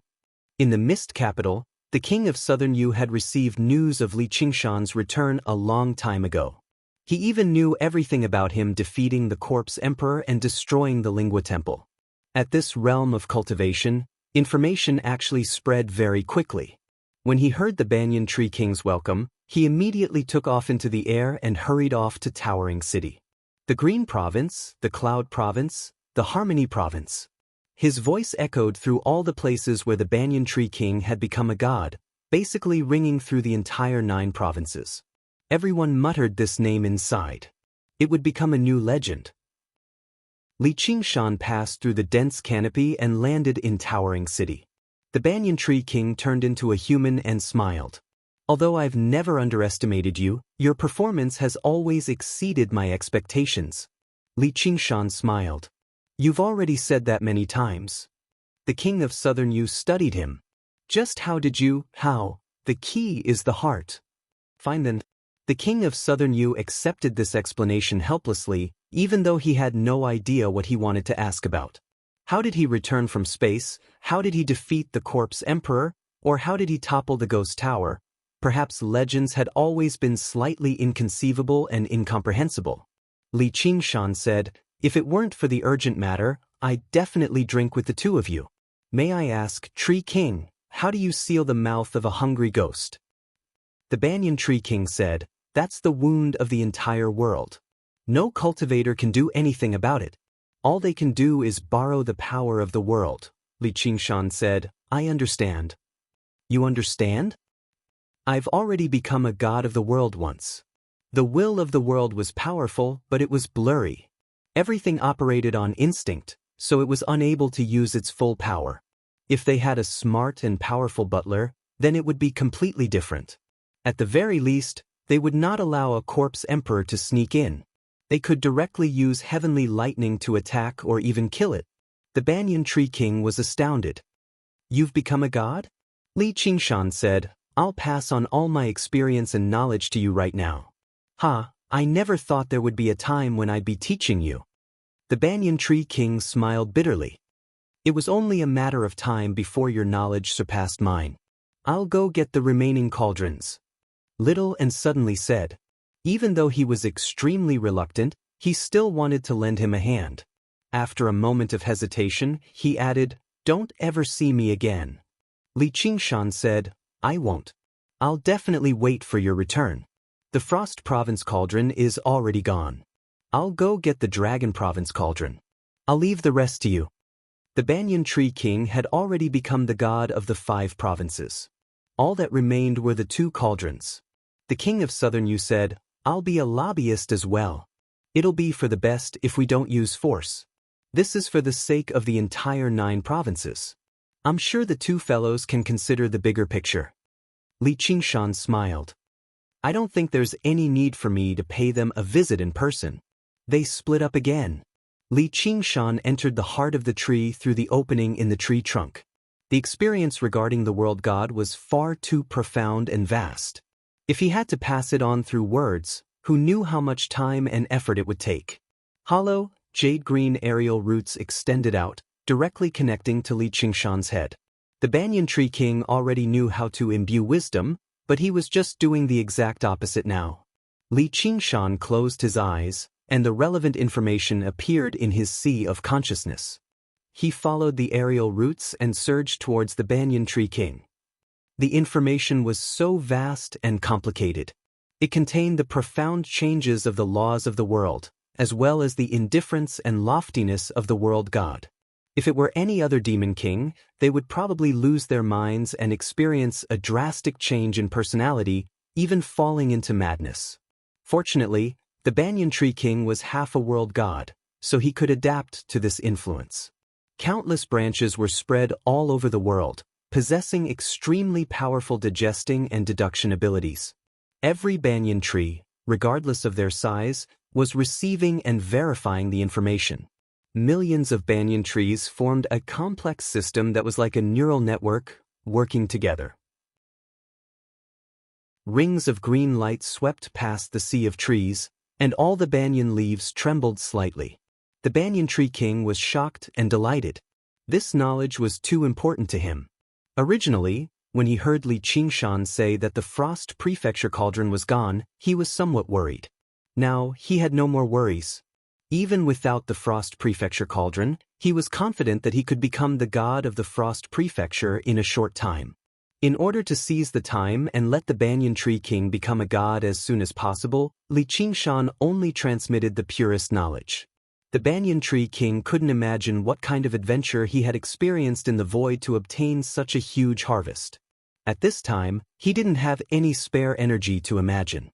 He focused all his energy to digest this incomparably precious treasure of knowledge. Even with that being the case, it still took him 3 days and 3 nights before he finished transmitting the information. When Li Qingshan opened his eyes again, Little and the King of Southern Yu had already returned with the 2 cauldrons. Do I need to break them? That's exactly what I wanted. Chapter 1293. In that moment, the multicolored light shattered and passed through Li Qingshan's body. In a trance, the mountains, rivers, and the 4 seasons all fused into the tree. Every leaf glowed. Li Qingshan gained a new understanding of the laws of the world of the 9 states. Knowledge and experience could not replace power, but they were important cornerstones of power. In that case, only the Dragon Province Cauldron is left. At the peak of the Dragon Province, above the Temple of Heaven, a green vine rose into the depths of the sky. The wind was like an axe, but it could not cut off a single leaf. The sky-climbing vine seemed to grow in a different world. After reaching a height of tens of thousands of meters, it climbed into the air. Qian Rongji stood at the center of the Temple of Heaven. She felt pure spiritual energy surge into her body like never before. Coupled with the benefits she had obtained from the Great Xia dynasty, she was about to break through the 3rd heavenly tribulation. All the officials of the Great Xia dynasty looked up. A pair of cloud-patterned golden boots stepped out of the air and landed on a leaf. Everyone was shocked. Only the Great Xia Emperor, the left and right imperial advisors, and a few others seemed to have understood. The others were also confused and did not know what was going on. The sky-climbing vine was like a stairway to heaven. The leaves were the steps. A man walked down from the air. His face was blurred behind the crown, but his clothes were almost the same as the Great Xia Emperor's. He was even more graceful. On the Temple of Heaven, the real Great Xia Emperor bowed deeply and lowered his head. "Welcome, Ancestral Emperor." All the officials said, "Welcome, Ancestral Emperor." Only the nation protector Eagle God looked up, the wind and clouds in its eyes fluctuating. No one knew what it was thinking. The Skyfrost Wolf King in the distant Shuang province murmured, "Master." The man appeared completely out of the air and waved his hand. "Rise, my subjects." His voice was drowned out by the wind and thunder, like a stone thrown into a lake, stirring up waves. The wind raged and surged, forming many tornadoes. Bolts of lightning intertwined, forming a sea of lightning. The mountains shook. Dragon Head Mountain trembled violently. The ground was shaking and cracking. Lava spewed out of the cracks. Pillars of fire shot into the sky. The world was like an enraged beast. The wind was its roar, the lightning was its claws, and the fire was its teeth. He threw himself at the man. What happened? Li Qingshan stood on the great banyan tree and looked into the distance. The activity in the Dragon Province could be clearly sensed even from 50,000 kilometers away. He muttered, "Mystic light illuminates all." Pieces of the spirit turtle's profound shell overlapped. He zoomed in on the Dragon Head Mountain. Li Qingshan's expression changed. Even he couldn't resist the might of the heavens and earth. At most, it could hold on for a while. The power possessed by an individual and the world was on a completely different level. The emperor of the Great Xia dynasty raised the Dragon Province cauldron high, and it emitted a dazzling ray of light. The wind and thunder calmed down slightly, but they were still as fierce as ever. Wind, fire, thunder, and lightning bombarded the man's body. The man seemed to be under heavy shackles. He walked very slowly, but he was very determined. Even if the crown on his head was shattered by the wind and lightning, his long hair scattered, and his dragon robe burned to ashes, revealing his chest, he still walked down step by step. The Banyan Tree King was shocked. "It's him!" Li Qingshan already understood. The first emperor of the Great Xia dynasty, Chuolong, the Banyan Tree King's voice was filled with uneasiness. Li Qingshan nodded. This was a legend that he had been hearing ever since he left the mountain. Compared to the 5 Absolutes Immortals' distant past, the first ancestor emperor's glorious achievements were within reach. He couldn't help but let the mystic light illuminates all zoom in. Chuolong seemed to have sensed something and looked back. Separated by 50,000 kilometers, the two legends looked at each other. Li Qingshan raised his eyebrows and stared at him. Chuolong's lips curled up, and his pitch-black eyes seemed to see through everything. His face was covered by the wind and lightning, and he still looked like a teenager. Li Qingshan was stunned for a moment, and he asked the Banyan Tree King, "What is this guy doing back here? Is he looking for a beating?" This great ancestor emperor's cultivation was clearly not in this world anymore. Could it be that he couldn't survive in the human realm? That didn't seem to be the case. A pale green light flashed, and Gu Yenying brought Luo Ho Xiaoming back to the Banyan Tree King. I thought they wanted to borrow the power of the human realm to resist the hungry ghost realm, but I didn't expect him to come down personally. It seems like he has already passed 5 heavenly tribulations. Although it had been 5,000 years since the ascension of the Great Xia dynasty's ancestor emperor, the flow of time in the human world was much slower. Perhaps only a few hundred years had passed, or even shorter. Yet he actually survived another heavenly tribulation. How amazing was this? Li Qingshan said, "Another emperor Li?" Luo Ho Xiaoming said, "No, the human realm doesn't have the instinct to devour the world. He only used that sky-climbing vine as a passage, and he had to bear the power of heaven and earth. If he didn't come from this world, the rejection wouldn't be so severe, and he would have been turned into ashes by now." This was called the rejection not so severe? Li Qingshan looked at the terrifying scene of destruction. The rejection of the world of the 9 states was much more terrifying than that of a small world. It was simply a violent attack. In addition, there must be many invisible shackles and bad luck, and it was not something a single person could resist. The Banyan Tree King was silent for a moment, and suddenly seemed to have understood something. "I have fallen into a trap." Li Qingshan was stunned. He had never seen the Banyan Tree King lose his composure like this. He had always looked like he had the pearl of wisdom in his hands. Even if there were occasional mistakes, it was not the fault of the battle. This feeling was as if Zhuge Kongming was in the middle of a battle and shouted, "Oh no, there's an ambush." It was really strange. Before Li Qingshan could ask the Banyan Tree King what trap he had fallen into, the Taizu Emperor had already stepped on the heavenly altar. He was covered in wounds, and the dragon assembly formation that protected the Great Xia Imperial Court was torn apart in the blink of an eye. Wind and thunder surged, and fire burned the imperial court. It was as if the end of the world had arrived. Everyone's expression changed, and it was obvious that the power of heaven and earth didn't care about friendly fire.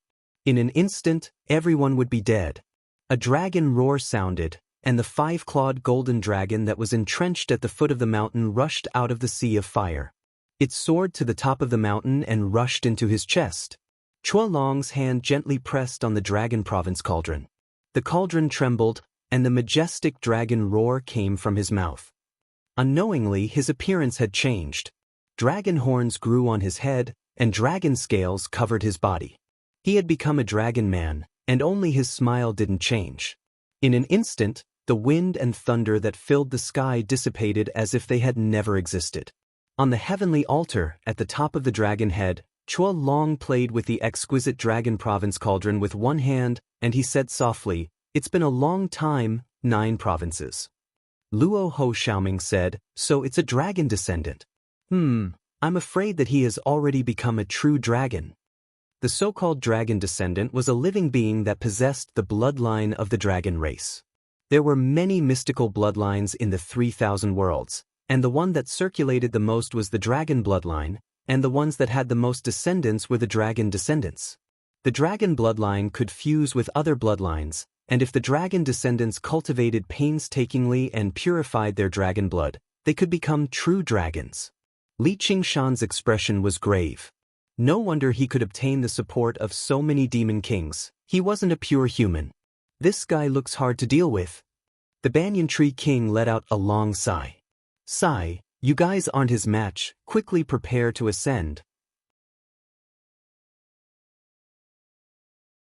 Chapter 1294. Li Qingshan was very unconvinced. Why must you boost the morale of others and diminish your own? I think he's suppressed his cultivation to below the 4th heavenly tribulation, which is why he can calm the might of the world.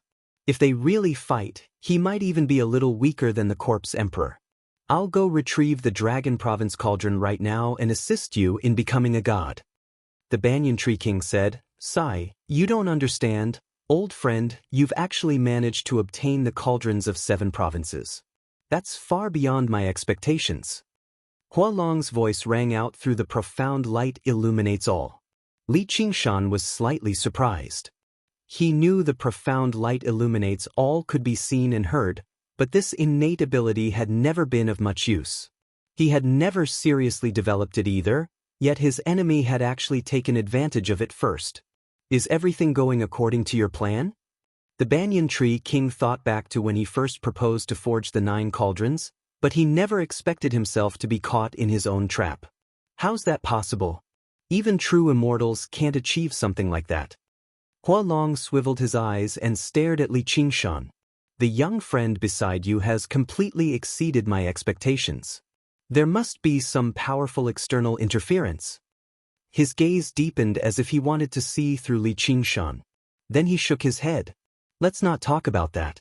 Out of the 72 demon kings, you're the one I respect the most.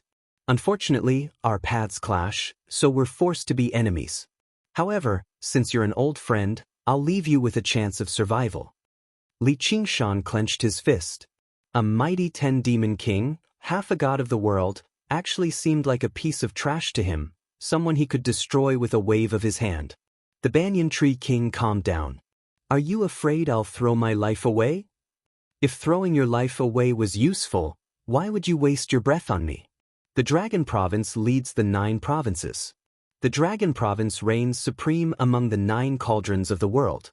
If you devoured the 8 provinces and spent a century to completely digest them, you might have a chance at victory. You've only devoured 7 provinces right now, and only the Mist province has truly been assimilated, so why must you end your own life? Hualong fiddled around with the dragon province cauldron. I still don't understand. Why did you return? Do you want to become the god of the world? But you could have done that 5,000 years ago. The banyan tree king was puzzled. Low-level worlds were of no use to powerful cultivators. With Chualong's cultivation and pursuits, why would he return? What did he want? Luo Ho Xiaoming muttered, "Blessed grotto heaven." Someone actually knows. That's right, the 9 prefectures will become a paradise for my myriad phenomenon sect. Chualong proudly said, "Why would I, Chualong, be trapped in a world and be some god of the world? Fellow Taoist, your wisdom is as vast as the sea, and no one in the world can compare to you. It's a pity that your knowledge is lacking and your ambition is lacking. As the saying goes, without ambition, one's wisdom is lacking. How can the path of cultivation allow you to shrink back like this? He raised the dragon province cauldron high, and the roar of a dragon resounded, shaking the heavens and earth. He turned into a golden true dragon and entered the dragon province cauldron. Dragon patterns appeared outside the cauldron, baring their fangs and brandishing their claws as they swam around the cauldron.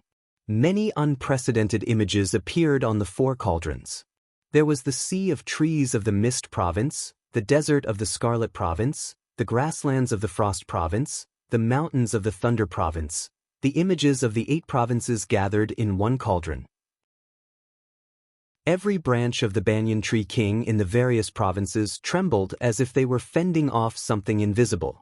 Extremely magnificent colors wove together in the sky like an aurora, changing and flowing with every second. This was a clash between the laws of the world. Everyone gazed up, but they still had no idea what was happening. Li Qingshan did not understand the exact details, but at the very least, he understood something. The Banyan Tree King had been tricked. The Clam King of Mirage Sea and the Frost Feather Moth King's encounters were definitely not an isolated case. They could even be regarded as lucky survivors. This founding emperor who had tricked who knew how many demon kings and great cultivators had long since understood what the Banyan Tree King was thinking. The 9 cauldrons were not a shortcut to godhood, but a great trap instead. The other 8 cauldrons were bait, while the Dragon Province cauldron was a hook hidden within the bait. From the moment the Banyan Tree King devoured the Mist Province cauldron and became the god of the Mist Province, he had fallen into a trap. All he could do right now was shatter the Dragon Province cauldron. Li Qingshan flew up, about to make his way to the Dragon Province. An aerial root wrapped around his ankle, and the Banyan Tree King's voice rang out in his head. "Qingshan, you can't do it. Don't walk right into a trap. It's a pity that I've let down your and little Anne's hard work. Fellow, you've gathered the power of 7 cauldrons. Can't you put up a fight? The formation of the Imperial Palace has already fallen, and I still don't care about those rotten fish on the mountain. I just need to last a while." That's exactly what he wants you to think. He wants to use this opportunity to eliminate you as a surprise. He personally forged the 9 cauldrons, and the Dragon Province cauldron is the core of the 9 cauldrons. I can't last for too long. I know your current strength completely surpasses Demon King's. I've also seen your battle against the Corpse Emperor, but this is different. If you don't go to the Dragon Province, he won't be able to do anything to you for some time. Go to the Frost Province and ascend quickly. The Banyan Tree King felt the fragments of the 9 cauldrons in his body surge, reassembling piece by piece, vaguely forming huge cauldrons. Even the Mist Province cauldron that had completely melted away was the same. Only the Frost Province cauldron had been devoured by the miniature world, so it was impossible for it to reassemble. Suddenly, he came to a realization. Even the stalemate right now was probably an illusion. Li Qingshan stopped. It was not only because of the Banyan Tree King's warning, but also because of the Spirit Turtle's warning. The great omen of death shrouded all of his life force. Even when he faced the Corpse Emperor or the Ghost Tower, they were not so terrifying. His trip to the Dragon Province was certain death. He had already undergone rebirth twice, and he was still in a weakened state. Although he could undergo rebirth once more, he would become a phoenix's embryo. He would be unable to fight or flee. Several dozen great cultivators were gathered on Dragon's Head Mountain, and every single one of them possessed great strength. Meanwhile, who knew how many other tricks the Imperial Court of Great Xia was hiding, not to mention the founding ancestor of Great Xia who wielded the Dragon Province cauldron and possessed unknown strength. As a result, the situation was extremely disadvantageous to him. Li Qingshan, are you bold enough to face me in battle? The Huilong's voice contained a deep dragon's roar, echoing through the 9 provinces. It was equivalent to provoking Li Qingshan before everyone. Li Qingshan sucked in a deep breath. His eyes were as tranquil as the ocean. Huilong, you'll regret asking this question. Interesting. I'll be waiting for you in the Dragon Province. With that, a yellow leaf drifted down before Li Qingshan. He suddenly raised his head. Most of the dark green tree crown had been dyed yellow in a single moment. In the blink of an eye, it had all turned yellow, drifting through the air. It was like a human's hair had turned white overnight. The sea of trees had also turned into a yellow ocean. Tree King! Cries rang out across towering city. 7-colored light suddenly flickered among the treetops, condensing into a fruit of wisdom. It landed in little Anne's hand. That's what we agreed. It's a pity that you're still missing 2 provinces. You slashed me once, so I'll cut off 2 provinces. The Banyan Tree King had once promised that when he became the god of the 9 provinces, he would condense an ultimate fruit of wisdom and let Li Qingshan give it to little Anne. A golden light flew over, and Madame Teng cried out in surprise, "You? What's wrong with you?" The Banyan Tree King looked at her and closed his eyes with a smile. "That's fine too." In an instant, the sea of trees turned into ashes. Our 1152. Chapter 1295. The sunlight was blinding.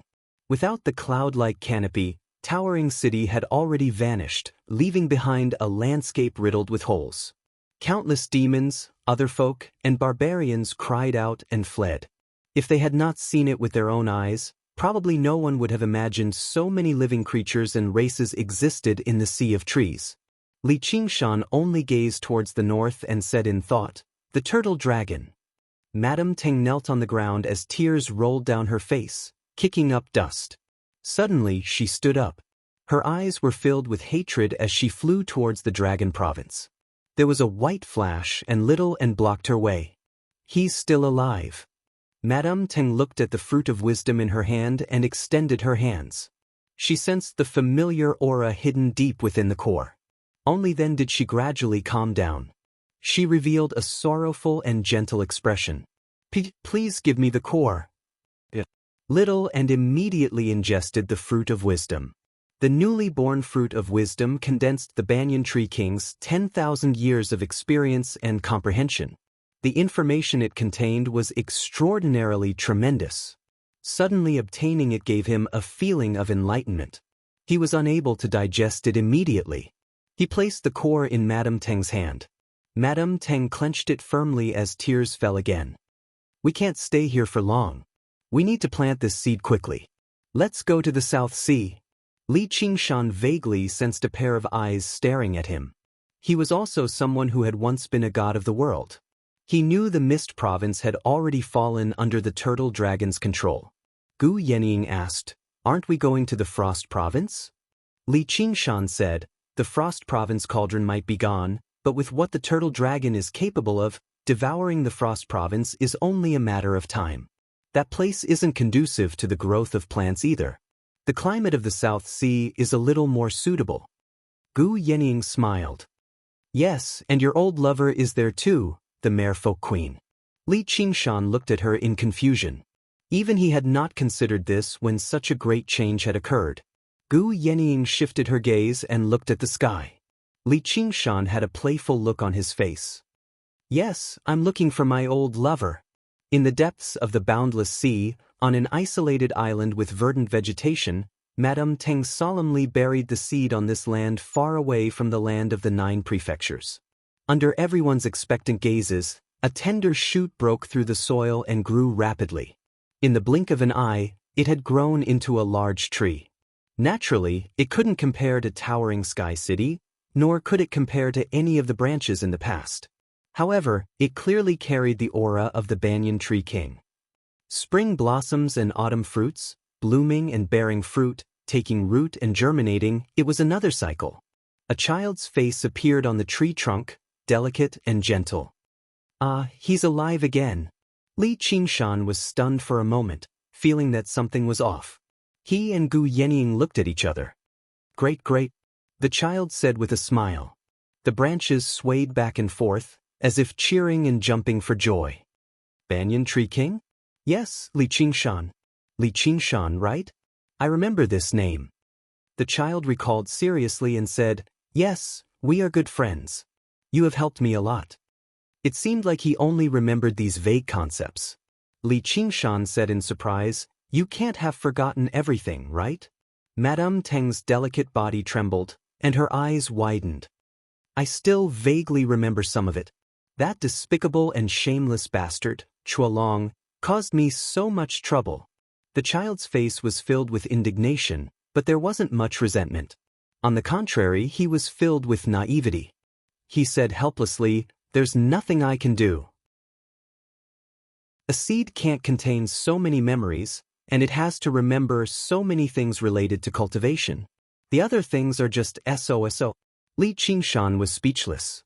He understood that the innumerable banyan tree kings were not only the source of the banyan tree king's power, but also the cornerstone of his wisdom. This time, all of them were destroyed, leaving only a seed.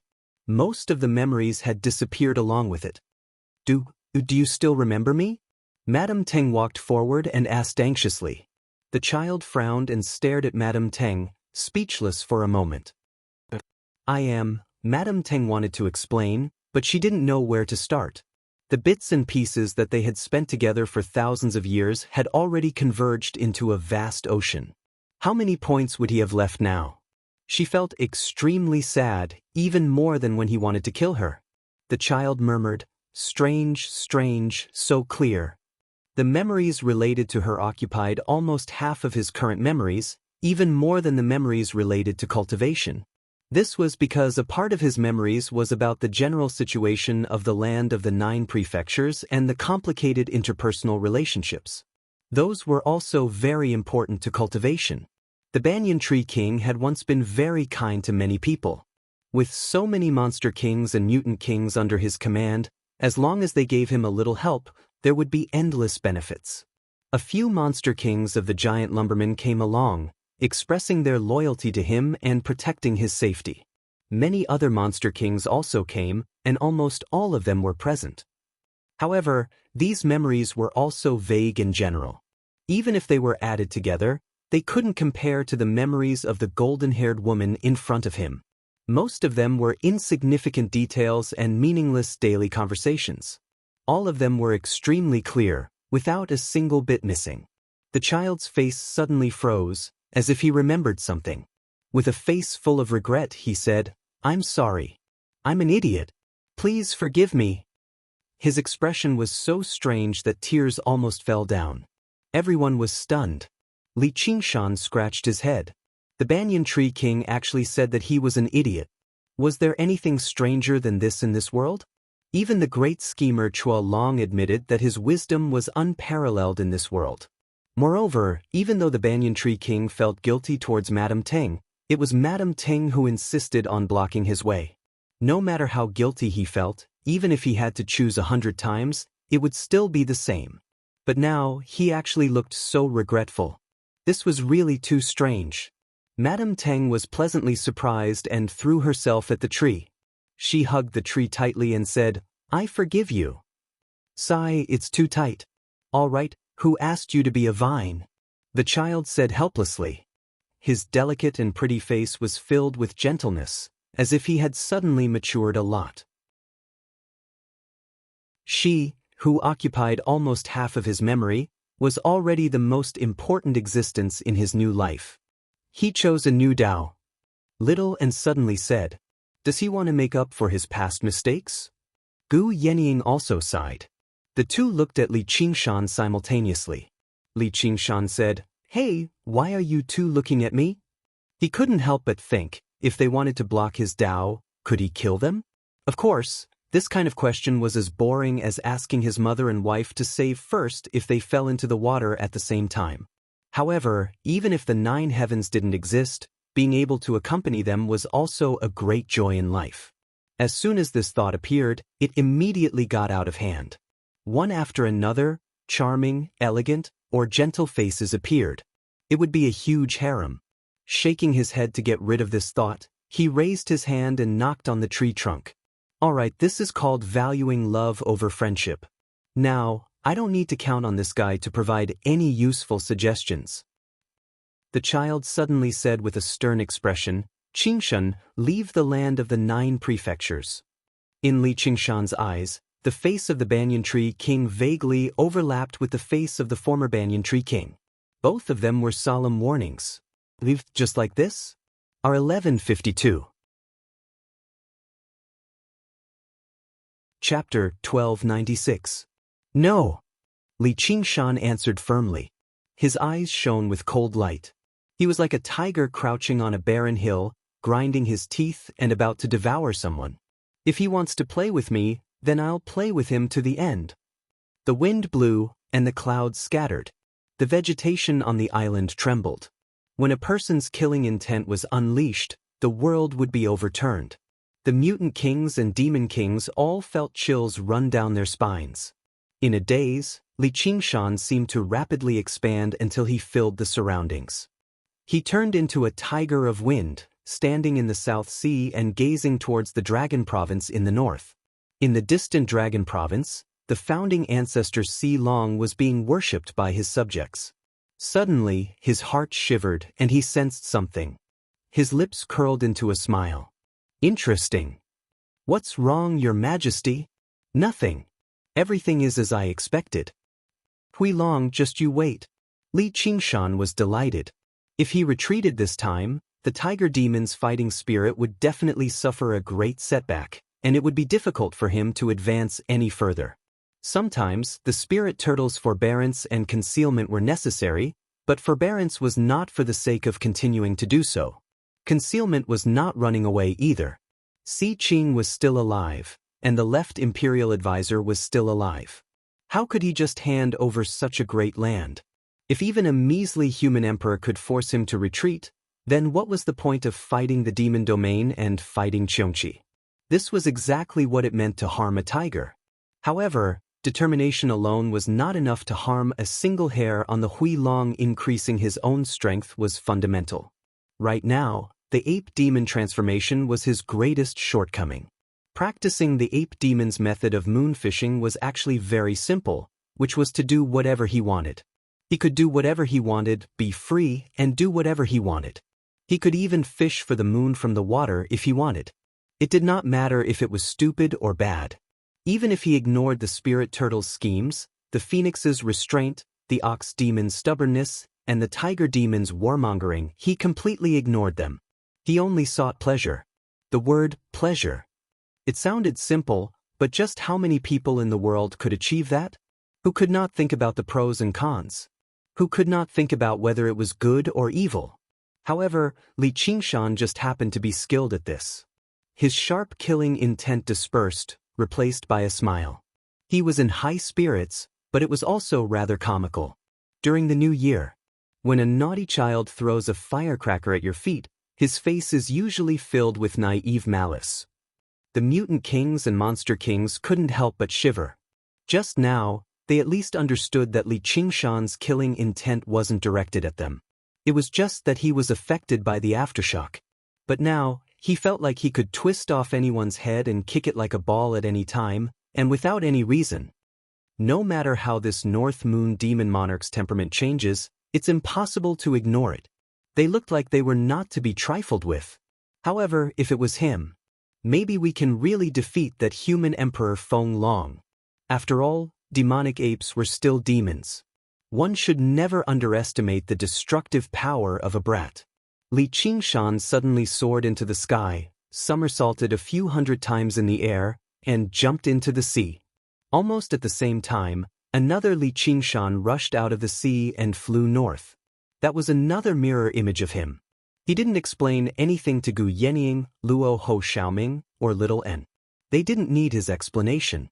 Since they understood that he was determined to fight, they were ready. Little N floated away. She had a lot of resources in her hands, but she hadn't had the time to use them. He had never had the time to use it. Now that he had obtained all the relics of the Lingua Temple and a large part of the corpse Emperor Kuang Tianyou's body, he could further condense the white bone body and various white bone artifacts.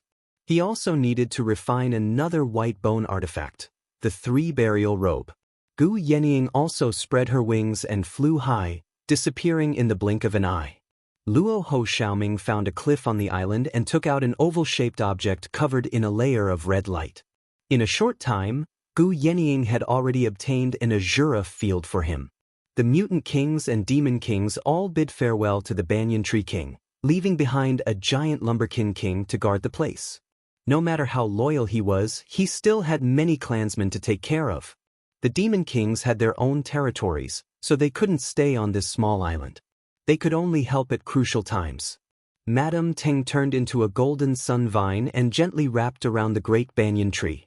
The blooming sunflowers absorbed the gorgeous sunlight of the South Sea and injected warm spiritual power into the great banyan tree.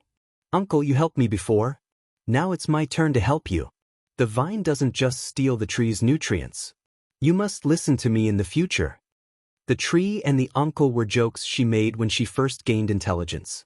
She was enlightened by him when she first learned to speak, so she didn't know the difference between the two. Now that she thought about it, she had a different feeling. The big banyan tree trembled slightly, blooming with clusters of bright pink in the sunlight. Madame Teng said in surprise, You're blooming. Raising a lowly is so important." Li Qingshan sighed emotionally. After going through a disaster, the one who stayed by the banyan tree king's side in the end was still Madame Teng, who he had raised from a plant to a demon king. Gong Yuan frowned and said, "What did you say?" This was the crystal palace of the merfolk of the South Sea. The sky rippled with the shadows of water. It was dreamy and illusory, setting off the woman's stunning appearance. She was like a goddess. Her slender tail swayed with the waves, and her dark blue caudal fin was like a veil. Li Qingshan didn't answer. He stared at her and admired her beauty. Gong Yuan felt slightly uneasy. After so many years, cultivators had a different concept of time than mortals. Merfolk had a longer lifespan and lived in the deep sea, so they were even less sensitive to time. However, they had clearly tasted the feeling of separation. Now this man had returned, and he was even stronger than before. The bits and pieces of time they spent together appeared in her mind again. Li Qingshan said, "Do you know why I must fight? I don't want my woman to submit to another man." Once the 9 provinces were refined into a paradise by Feng Long, everything within would be under his control. Even if he was in the South Sea, he wouldn't be able to maintain his position. He would have no choice but to submit to the great Xia dynasty. His burning gaze caused ripples in Gong Yuan's deep and cold heart. However, she maintained the noble and cold arrogance of a merfolk queen and looked away. "Who's your woman? Don't think too much of yourself." Li Qingshan pounced forward and kissed her cold lips deeply. Gong Yuan struggled and pushed against his chest with her hands. Her fishtail swayed. Now, Li Qingshan's strength naturally had an overwhelming advantage. However, she didn't really struggle to the death. Otherwise, this was the Crystal Palace after all, and he wouldn't be able to do as he pleased. Li Qingshan said, "Let's dual cultivate." Gong Yuan's heart skipped a beat. She looked at him with a strange expression. She understood that this time's dual cultivation would be different from any other time in the past. Li Qingshan carried her and flew out of the Crystal Palace. They sank into the depths of the sea, all the way to the bottom. Gong Yuan's long hair fluttered and her clothes fell apart, revealing her flawless jade-like body. In this cold seawater, it actually gradually became warm. Her cold eyes rippled with light, as if she wanted to see through Li Qingshan clearly. Li Qingshan's muscular body was already completely naked. She saw this and didn't feel embarrassed. She asked in return, "What do you want to do?" This question seemed a little redundant. A man and a woman alone, facing each other with their bare hearts, what else could they do? Li Qingshan, however, thought seriously for a while and answered seriously, "I want to start a harem." Yes, the thought that had been thrown out of his mind not long ago immediately jumped out again when he decided to do as he pleased. Like a little monkey, it rolled all over the floor in his head and shouted, "Start a harem! Start a harem! Start a harem!" It had to be said that this idea was extremely stupid. When he had broken off with Han Qiongji during his wedding, he had already understood that their fate had come to an end. Back then, on this South Sea, even though he had many opportunities, he had never really done anything to Gong Yuan, even if he knew that she had feelings for him. On this path to the 9 heavens, they couldn't keep up with his footsteps. Wasn't this the smartest decision? He didn't want them to be implicated by him and didn't want to interfere with their cultivation. Was there no affection in this? Therefore, not only was this idea stupid, it was also very bad. Now, however, he didn't care about this. It was like he was intoxicated by the beauty of the moon in the water. He couldn't help but reach out to grab it. Even if it was ultimately just an illusion, even if he hurt someone's heart and ended up with a heart full of disappointment and frustration. He couldn't just give up like this. He still had to try again and again, each time filled with hope and anticipation. Perhaps one day he would be able to capture the moon and not have any regrets. Gong Yuan's heart throbbed, her full chest rising and falling. Then, can I refuse? No. Li Qingshan smiled and wrapped his arms around her slender waist, hugging her tightly in his arms. All right then. Gong Yuan lowered her eyes, her blue fishtail swaying. Sparkling and translucent scales drifted, sprinkling specks of brilliance down, turning into a pair of slender and slightly curled up legs. They were extremely perfect. If one bit was added, they would be fat, and if one bit was lost, they would be thin. They were tightly closed, as if they hadn't adapted to this change. Although she didn't say anything more, although her expression was still a little cold, this was already the most precious thing a mermaid could give to a man. Li Qingshan couldn't help but gently caress this world's most perfect creation. Emotions also surged in his chest. He suddenly realized that he still had a human heart. However, this thing was far too delicate, nowhere close to the heart of any god or demon, which was why he had always protected it very well, never revealing it so easily. He was like a child fantasizing, if only I had the perseverance of the ox demon, I wouldn't be defeated by difficulties. If only I had the courage of the tiger demon, I would be able to face all powerful enemies. If only I had the intelligence of the spirit turtle, I would be able to avoid any harm. If only I had the nobility of the phoenix, I would be able to avoid all temptations. If only I had the happiness of the ape demon, I would be able to be free. However, when people were born into the world, they would always struggle to persevere. They would be hesitant and cowardly.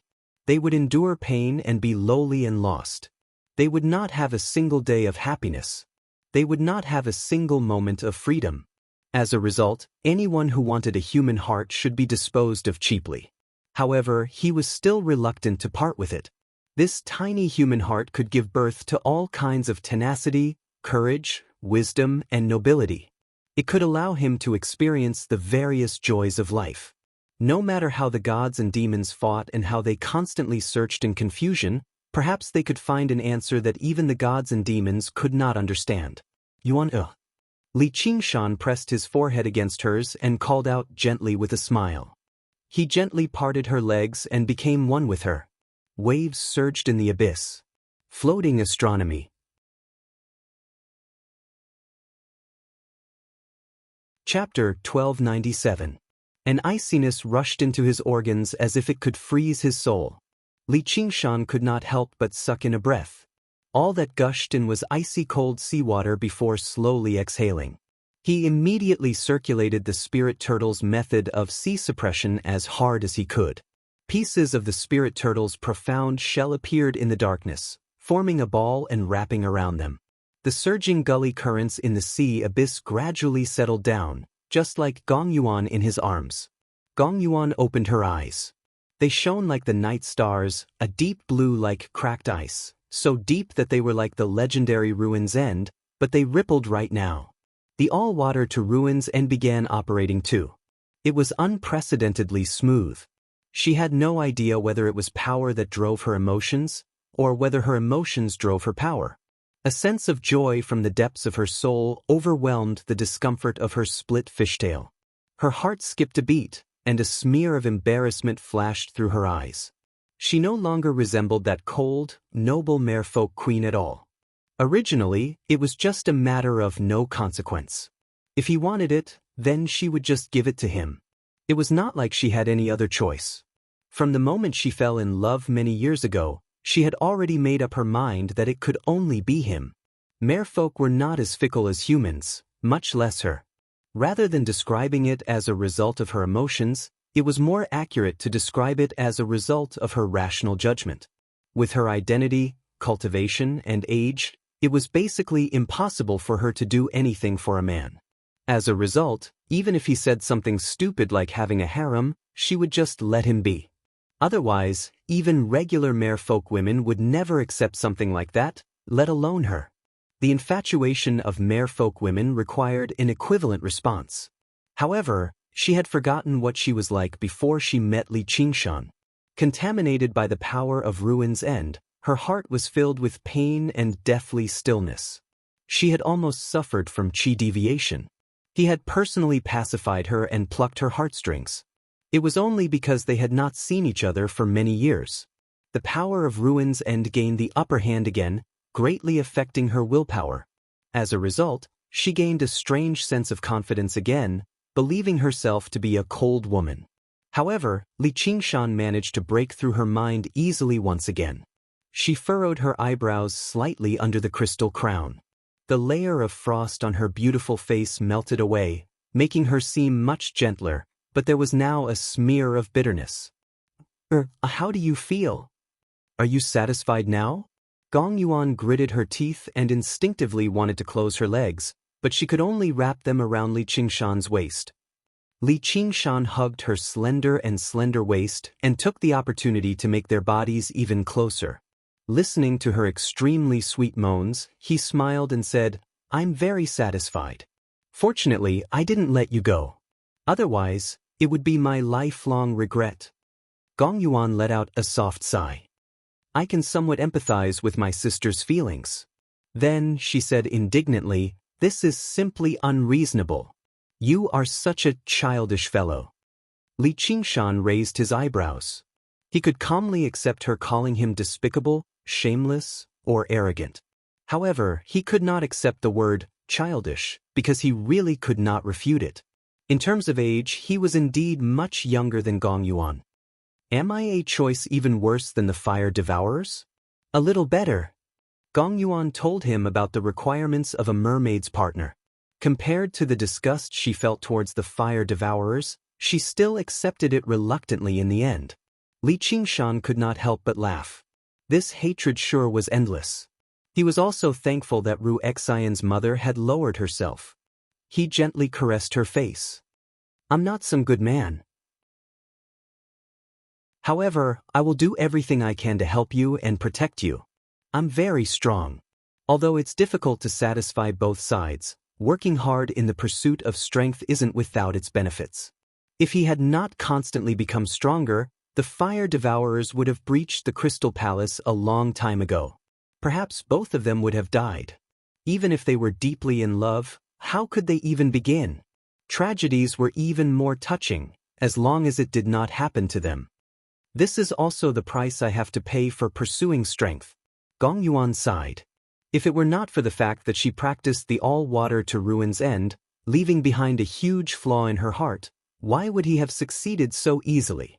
Under the influence of the power of Ruin's End, on one hand, she could remain cold to the very end, unaffected by anything, but on the other hand, when she faced him, she seemed completely defenseless. As a matter of fact, she even yearned for it instinctively. It was basically a predestined fate. When the tearing pain gradually subsided, she wrapped her arms around Li Qingshan's neck and took the initiative to kiss his lips. Due to her shyness, she seemed rather clumsy. Li Qingshan could finally attack wantonly. An enchanting moan rang out by his ear. Under dual cultivation, their minds were connected, and their minds resonated. It was a great enjoyment beyond anything else. A long while later, Gong Yuan leaned against Li Qingshan's chest. She was exhausted and satisfied, actually seeming a little gentle. The influence of the power of Ruin's End had been pacified by the spirit turtle, so she displayed the natural tenderness of a mermaid. Li Qingshan caressed her smooth, slender back, moving all the way down, grabbing a mound of it. He could not help but move again. "Don't move," Gong Yuan said in annoyance. Her body was not as tough as his. She maintained this posture only because she was reluctant to part with him. "Then I'll go find someone else," Li Qingshan said with a smile. "Don't you dare," Gong Yuan said furiously, immediately displaying the dignity of a mermaid queen. She radiated coldness from all over. Why wouldn't I dare? Li Qingshan had never been threatened. Various faces naturally appeared in his head. Then piss off. Gong Yuan was so angry that her body trembled slightly. She immediately severed the connection between their minds and propped herself up, about to leave. Li Qingshan smiled. "Oh, how impressive of you, Your Majesty." However, he saw the tears on her cheeks turn into crystalline mermaid pearls. He could not help but be surprised. He never thought she would be like that. He pulled her into his arms in a hurry and comforted her. "What are you crying for?" "I was just saying it casually, thinking about it randomly." Gong Yuan turned her head away. "What does the sadness in my heart have to do with you? You can go and start your harem. However, Gong Yuan, will definitely not be one of them." Li Qingshan smiled bitterly. Being gentle like water was even harder to deal with than being cold like ice. This harem path had a long way to go. However, this feeling was not bad. He did not want to leave anyway. After that, they returned to the Crystal Palace hand in hand. Gong Yuan did not hide their relationship at all. That gentle like water surprised all the mermaids and shocked Li Qingshan.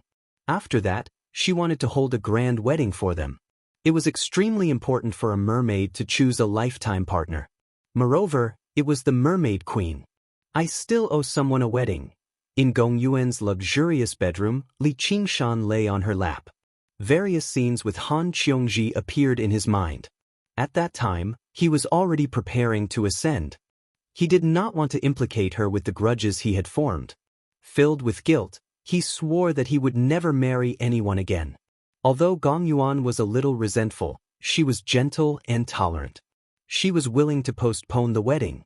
She only said, "However, when you are with me, you can only think of me."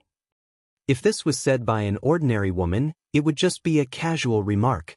However, they maintained a telepathic connection almost all the time. Of course. After staying in the Crystal Palace for a few days, the two held hands and traveled together, looking at the magnificent scenery of the South Sea. However, they did not just indulge in the land of tenderness. At the same time, Li Qingshan was controlling his mirror clone to do something big in the 9 regions. Chapter 1298. The bright moon hung in the sky, its light flowing like water. In a small bamboo house in a secluded bamboo forest. A pea-sized lamp was surrounded by layers of darkness as if it would go out at any moment. A middle-aged man bent over a desk and wrote at great speed, completely unaffected by the darkness. In fact, with his cultivation, he could see clearly even in the dark. At the very least, he could open the window. This lamp was only to create an atmosphere. As for what kind of atmosphere it was, he was not clear. In any case, mortals would definitely light lamps at night. And what he wrote was for mortals to read. The story of the Heavenly Sword and the Dragon Saber had been very popular. He wrote the sequel, the story of Tinga and Yo's descendants. They first cultivated the 9 yin and 9 yang ice and fire limitless divine technique on the Ice and Fire Island, then fought in the Forbidden City, destroyed Zhu Zhongba and unified the world. Then they killed their way to the Persian Ming cult and took in the saintess Xiao Zhao. Of course, during this process, he already had a harem of 3,000 beauties. Now he was considering whether to take in the purple shirt dragon Queen Tajkis. From the perspective of mortals, his age seemed a little old, but it was nothing for cultivators. The martial arts in this book were so powerful, he could at least be considered half a cultivator. If it were an ordinary woman, it would be fine, but it was her Xiao Zhao. A mysterious smile appeared on his face, appearing somewhat wretched in the shadows of the fire. His eyes flashed, and he was about to write. The lamp suddenly went out, leaving a wisp of green smoke. The man's figure trembled slightly, as if he had just woken up from a beautiful dream, appearing somewhat dazed. Looking at the ink stains on the paper, he let out a long sigh. He got up and pushed open the bamboo window, looking at the tranquil dragon snake lake with a very bleak expression. The bamboo forest had long died, and there were no fish in the lake. He was the only living person left on the dragon snake lake. If not for seeking inspiration, he would not have returned. Coincidentally, the change in the Hungry Ghost realm happened, so he activated the formation on the Cloud Wisp Island and hid here to write his book. He had quite a lot of inspiration, but even if he finished writing, how many people would read it? The world was in chaos. Novelists almost suffered a fatal blow. Poems could be recited alone, essays could be expressed, but novels had to be read, or it would be no different from daydreaming. What's that? He widened his eyes and saw a half-moon rise from the horizon. It was much bigger than the moon in the sky, but it was not as bright. It glowed with azure light. It did not fly out of the horizon, but grew larger and larger, as if it were a living creature. The man felt uneasy. Just as he was about to slip away, he suddenly noticed that there seemed to be a figure standing on the half-blue moon. He looked closely and saw that the person had scarlet hair and scarlet eyes. The devilishly handsome man was none other than Demon King North Moon. Qingshan. Lu Chuanfeng. Li Qingshan turned to look at him. Stepping on the half-blue moon, he arrived at the Dragon Snake Lake. Just now, Lu Chuanfeng discovered that the half-blue moon was indeed a living being. Its body was incomparably huge, and only a part of it was exposed, yet it was already as lofty as a mountain. One had to look up to see Li Qingshan, who was standing cross-legged on it. But it was also faintly discernible. Under the illumination of the moonlight, it was like a dream, making him wonder if he was dreaming. Otherwise, how could such a monster exist in the world? Li Qingshan said, "Come up." Lu Chuanfeng put away the manuscript and flew onto the back of the giant beast. He hesitated, not daring to step on it directly. When he looked back, he saw that the entire Cloud Wisp Island had been swallowed by the giant beast. He could not help but exclaim in surprise. Li Qingshan recalled that he had fought a great battle with Chu Danqing in order to surround this Cloud Wisp Island. Now that he had destroyed it with his own hands, he felt a little emotional. However, this place had been contaminated by the Hungry Ghost realm's death chi and turned into a land of death, so he did not deliberately control Deep Blue Little Fatty. In the blink of an eye, it had swallowed most of the Dragon Snake Lake. Lu Chuanfeng wanted to say something but stopped. This novel school disciple who had been rejected by the 100 schools and ended up on Cloud Wisp Island was now a world-famous great demon king. Li Qingshan smiled and asked, "Why are you here?" "It came back to take a look. Is Uncle Fu well?" "He has already passed away." Li Qingshan's eyes flashed, but he did not ask further. Many years ago, Sun Fubai was already an old man. Surviving one heavenly tribulation was already his limit. Perhaps he had died of old age, or perhaps he had met with an accident. Death was like an extinguished lamp, and it was no longer important. At this moment, even reminiscing about the past seemed pretentious. He only said, "I am no longer a disciple of the school of novels." The divine talisman of great creation had already landed in the small world, so he could not condense it again. "Are you here to destroy the evidence?" Lu Chuanfeng could not help but ask. Back then, when Li Qingshan became a disciple of the school of novels, he was seen as a great humiliation. Even though he rose to prominence later on, he was far from being able to compare with the schools of Buddhism, Taoism, military, and Moism. If that was the case, he would be in danger. The minds of demons were really hard to predict. Li Qingshan laughed loudly. "Being able to enter the school of novels is my greatest fortune. If not for the divine talisman of great creation, he might have already died in the small world. No matter how profound the cultivation techniques of the other schools were, it was useless. Moreover, the school of novels was indeed the most interesting among the 100 schools. Even though it was slightly weaker, to the ape demon, being interesting was more important than anything else." "Li Qingshan, what are you trying to do?" Lu Chuanfeng was shocked. This was because this sentence did not come from the sky above him. Instead, it came from the horizon and rang out in all directions. It contained great dignity, as if a god had descended to the mortal world. It made him have the urge to prostrate on the ground. Li Qingshan mocked, "Chualong, you finally can't take it anymore?" "Chualong, this name is so familiar. Could it be?" Lu Chuanfeng's eyes widened as he looked around. He did not find any traces of Great Xia's Taizu Emperor. Instead, he discovered a huge chasm that meandered over from the horizon. Millions of tons of soil and stones had fallen into the stomach of the huge beast below him. Do you know how serious the consequences will be? Chua Long shouted in anger. Of course I do. Li Qingshan smiled. The space-devouring beast had already devoured the entire lake of dragons and snakes.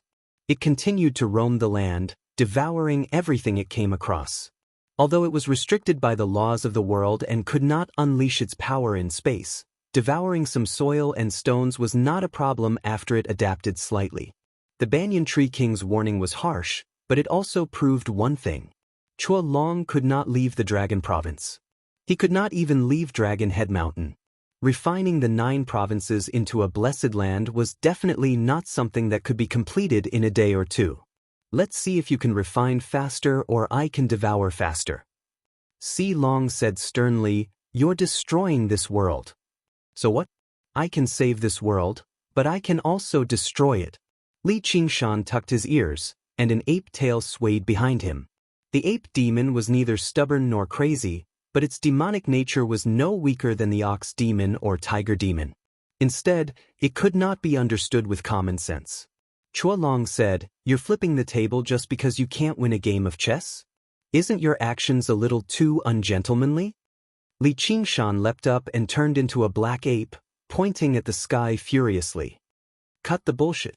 If you have the guts, fight me, or piss off back to your mortal realm. If you really think you're playing a game of chess, then I'll smash the chessboard in your face.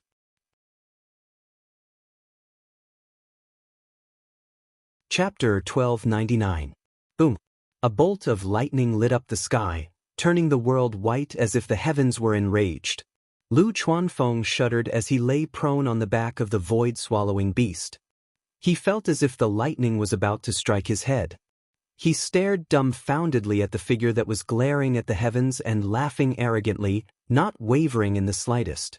Chua Long said, Li Qingshan, if you want to destroy the world will destroy you. Li Qingshan could also sense the enmity of the heavens. If he was the beloved son of the world when he fought against the corpse emperor, then he was the rebellious son of the heavens now. All of this was already within his expectations, which was why he had hesitated at that time. By taking this step, he was going to destroy what he wanted to protect and become enemies with the world. If this continued, the world's enmity and rejection would only grow stronger. Not only did the situation not improve, but it also became more dangerous. I didn't expect you to be such a fool. Chua Long said disdainfully, but there was a trace of anger in his words. In his original plan, Li Qingshan only had 2 choices: leave this world or fight him. If he left, then he would have one less unpredictable enemy, and the people he cared about in this world would fall into his hands. He might even be able to use them as bargaining chips in the future. If he stayed, then it would be for the best. When he refined this world into a blessed land, everything here would be under his control, and he would have a great chance of finding out Li Qingshan's secrets. Be it the 9 heaven-living soil or his cultivation method, any cultivator would be tempted. However, Li Qingshan chose the 3rd path, destroying the world. This was a lose-lose situation, and it would greatly harm both sides. Although it could make his plan fail, it would also put him in extreme danger.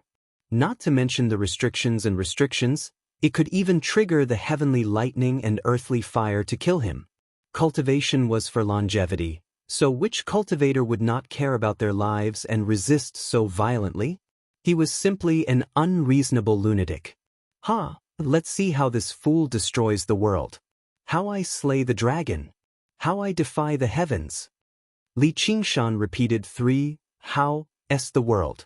Wind and lightning surged, and the sea of clouds surged. He stretched out his ape arm and spread his fingers. It was as if he wanted to grasp the wind and thunder, the rotation of the sun and moon in his hands. Even if he had to destroy everything, commit endless evil deeds, and even destroy himself, he would never become a pawn in someone else's game. This was the heart of the ape demon. 4th stage of demonic ape transformation, break. Li Qingshan felt even more delighted and couldn't help but let out a long whistle. It pierced through metal and stone, broke through the sea of clouds, and caused that bright moon to appear. You have seen this body and this heart. Who said that the howl of the ape was sorrowful? This howl was so joyful as if it had obtained everything in the world, even if its hands were empty. Above the South Sea, Gong Yuan suddenly saw Li Qingshan's figure stop, revealing a bright and cheerful smile like that of a child. He turned into a black ape, as if he had broken through a bottleneck, and his aura suddenly skyrocketed. It stirred up huge waves. He forced her to retreat as well. The demonic ape transformation was his only shortcoming at the moment. Ox, tiger, turtle, and phoenix all recovered to the 4th level. For a time, the sounds of tigers leaping and phoenixes dancing, the mooing of cows and the cries of turtles appeared in the small world within his body. There were even black apes scratching their ears and cheeks as they hopped about. He was glad that he didn't run away. The mountains of knives and seas of fire, the fear and threats were all whetstones to temper his heart. He raised his head and looked up. The bright moon on the sea was too far away, so he leaped up. He used the demonic ape arms and slapped the sea surface with his palm. Huge waves surged into the sky, towering thousands of feet high like a mountain. He reached out and grabbed the air, the demonic ape absorption. This mountain of water condensed on the sea surface, looking magnificent and dreamy. A bright light flashed in Li Qingshan's eyes as he clenched his fist. Destroy! Boom! The mountain of water shattered, turning into mist that filled the sky, drifting with the sea breeze. Amidst the hazy mist, Gong Yuan's mouth opened slightly. She was also shocked by this shocking scene. She probably wouldn't be able to survive a single move from him. No demon king or grand cultivator in the world could survive a single move from him. Unknowingly, he had become so strong. This was the 3rd mystical ability of the demonic ape space destruction. Of course, it didn't destroy the void, but rather, it used the power of the void to destroy everything within it. Li Qingshan looked at his own hand and revealed a satisfied smile. He didn't use the 9 heaven life soil and relied purely on his own strength. Instead, he conveniently comprehended the demonic ape transformation and could transform into the demonic ape. The demonic ape arms greatly increased the power of the demonic ape's divine abilities, the demonic ape absorption to grab the enemy, and the demonic ape destruction to destroy the enemy. These 3 divine abilities were simply invincible. Once they were activated, they were formless and traceless. They couldn't be dodged and could only be taken head-on. When Li Qingshan's strength rose sharply, the mirror clone also rose along with it. Its demonic aura soared into the sky, and it didn't fear the might of heaven. Chuolong was also silent.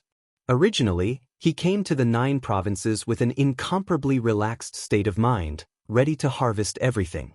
Yes, he had this ability. Thousands of years ago, the various demon kings were already toyed with by him.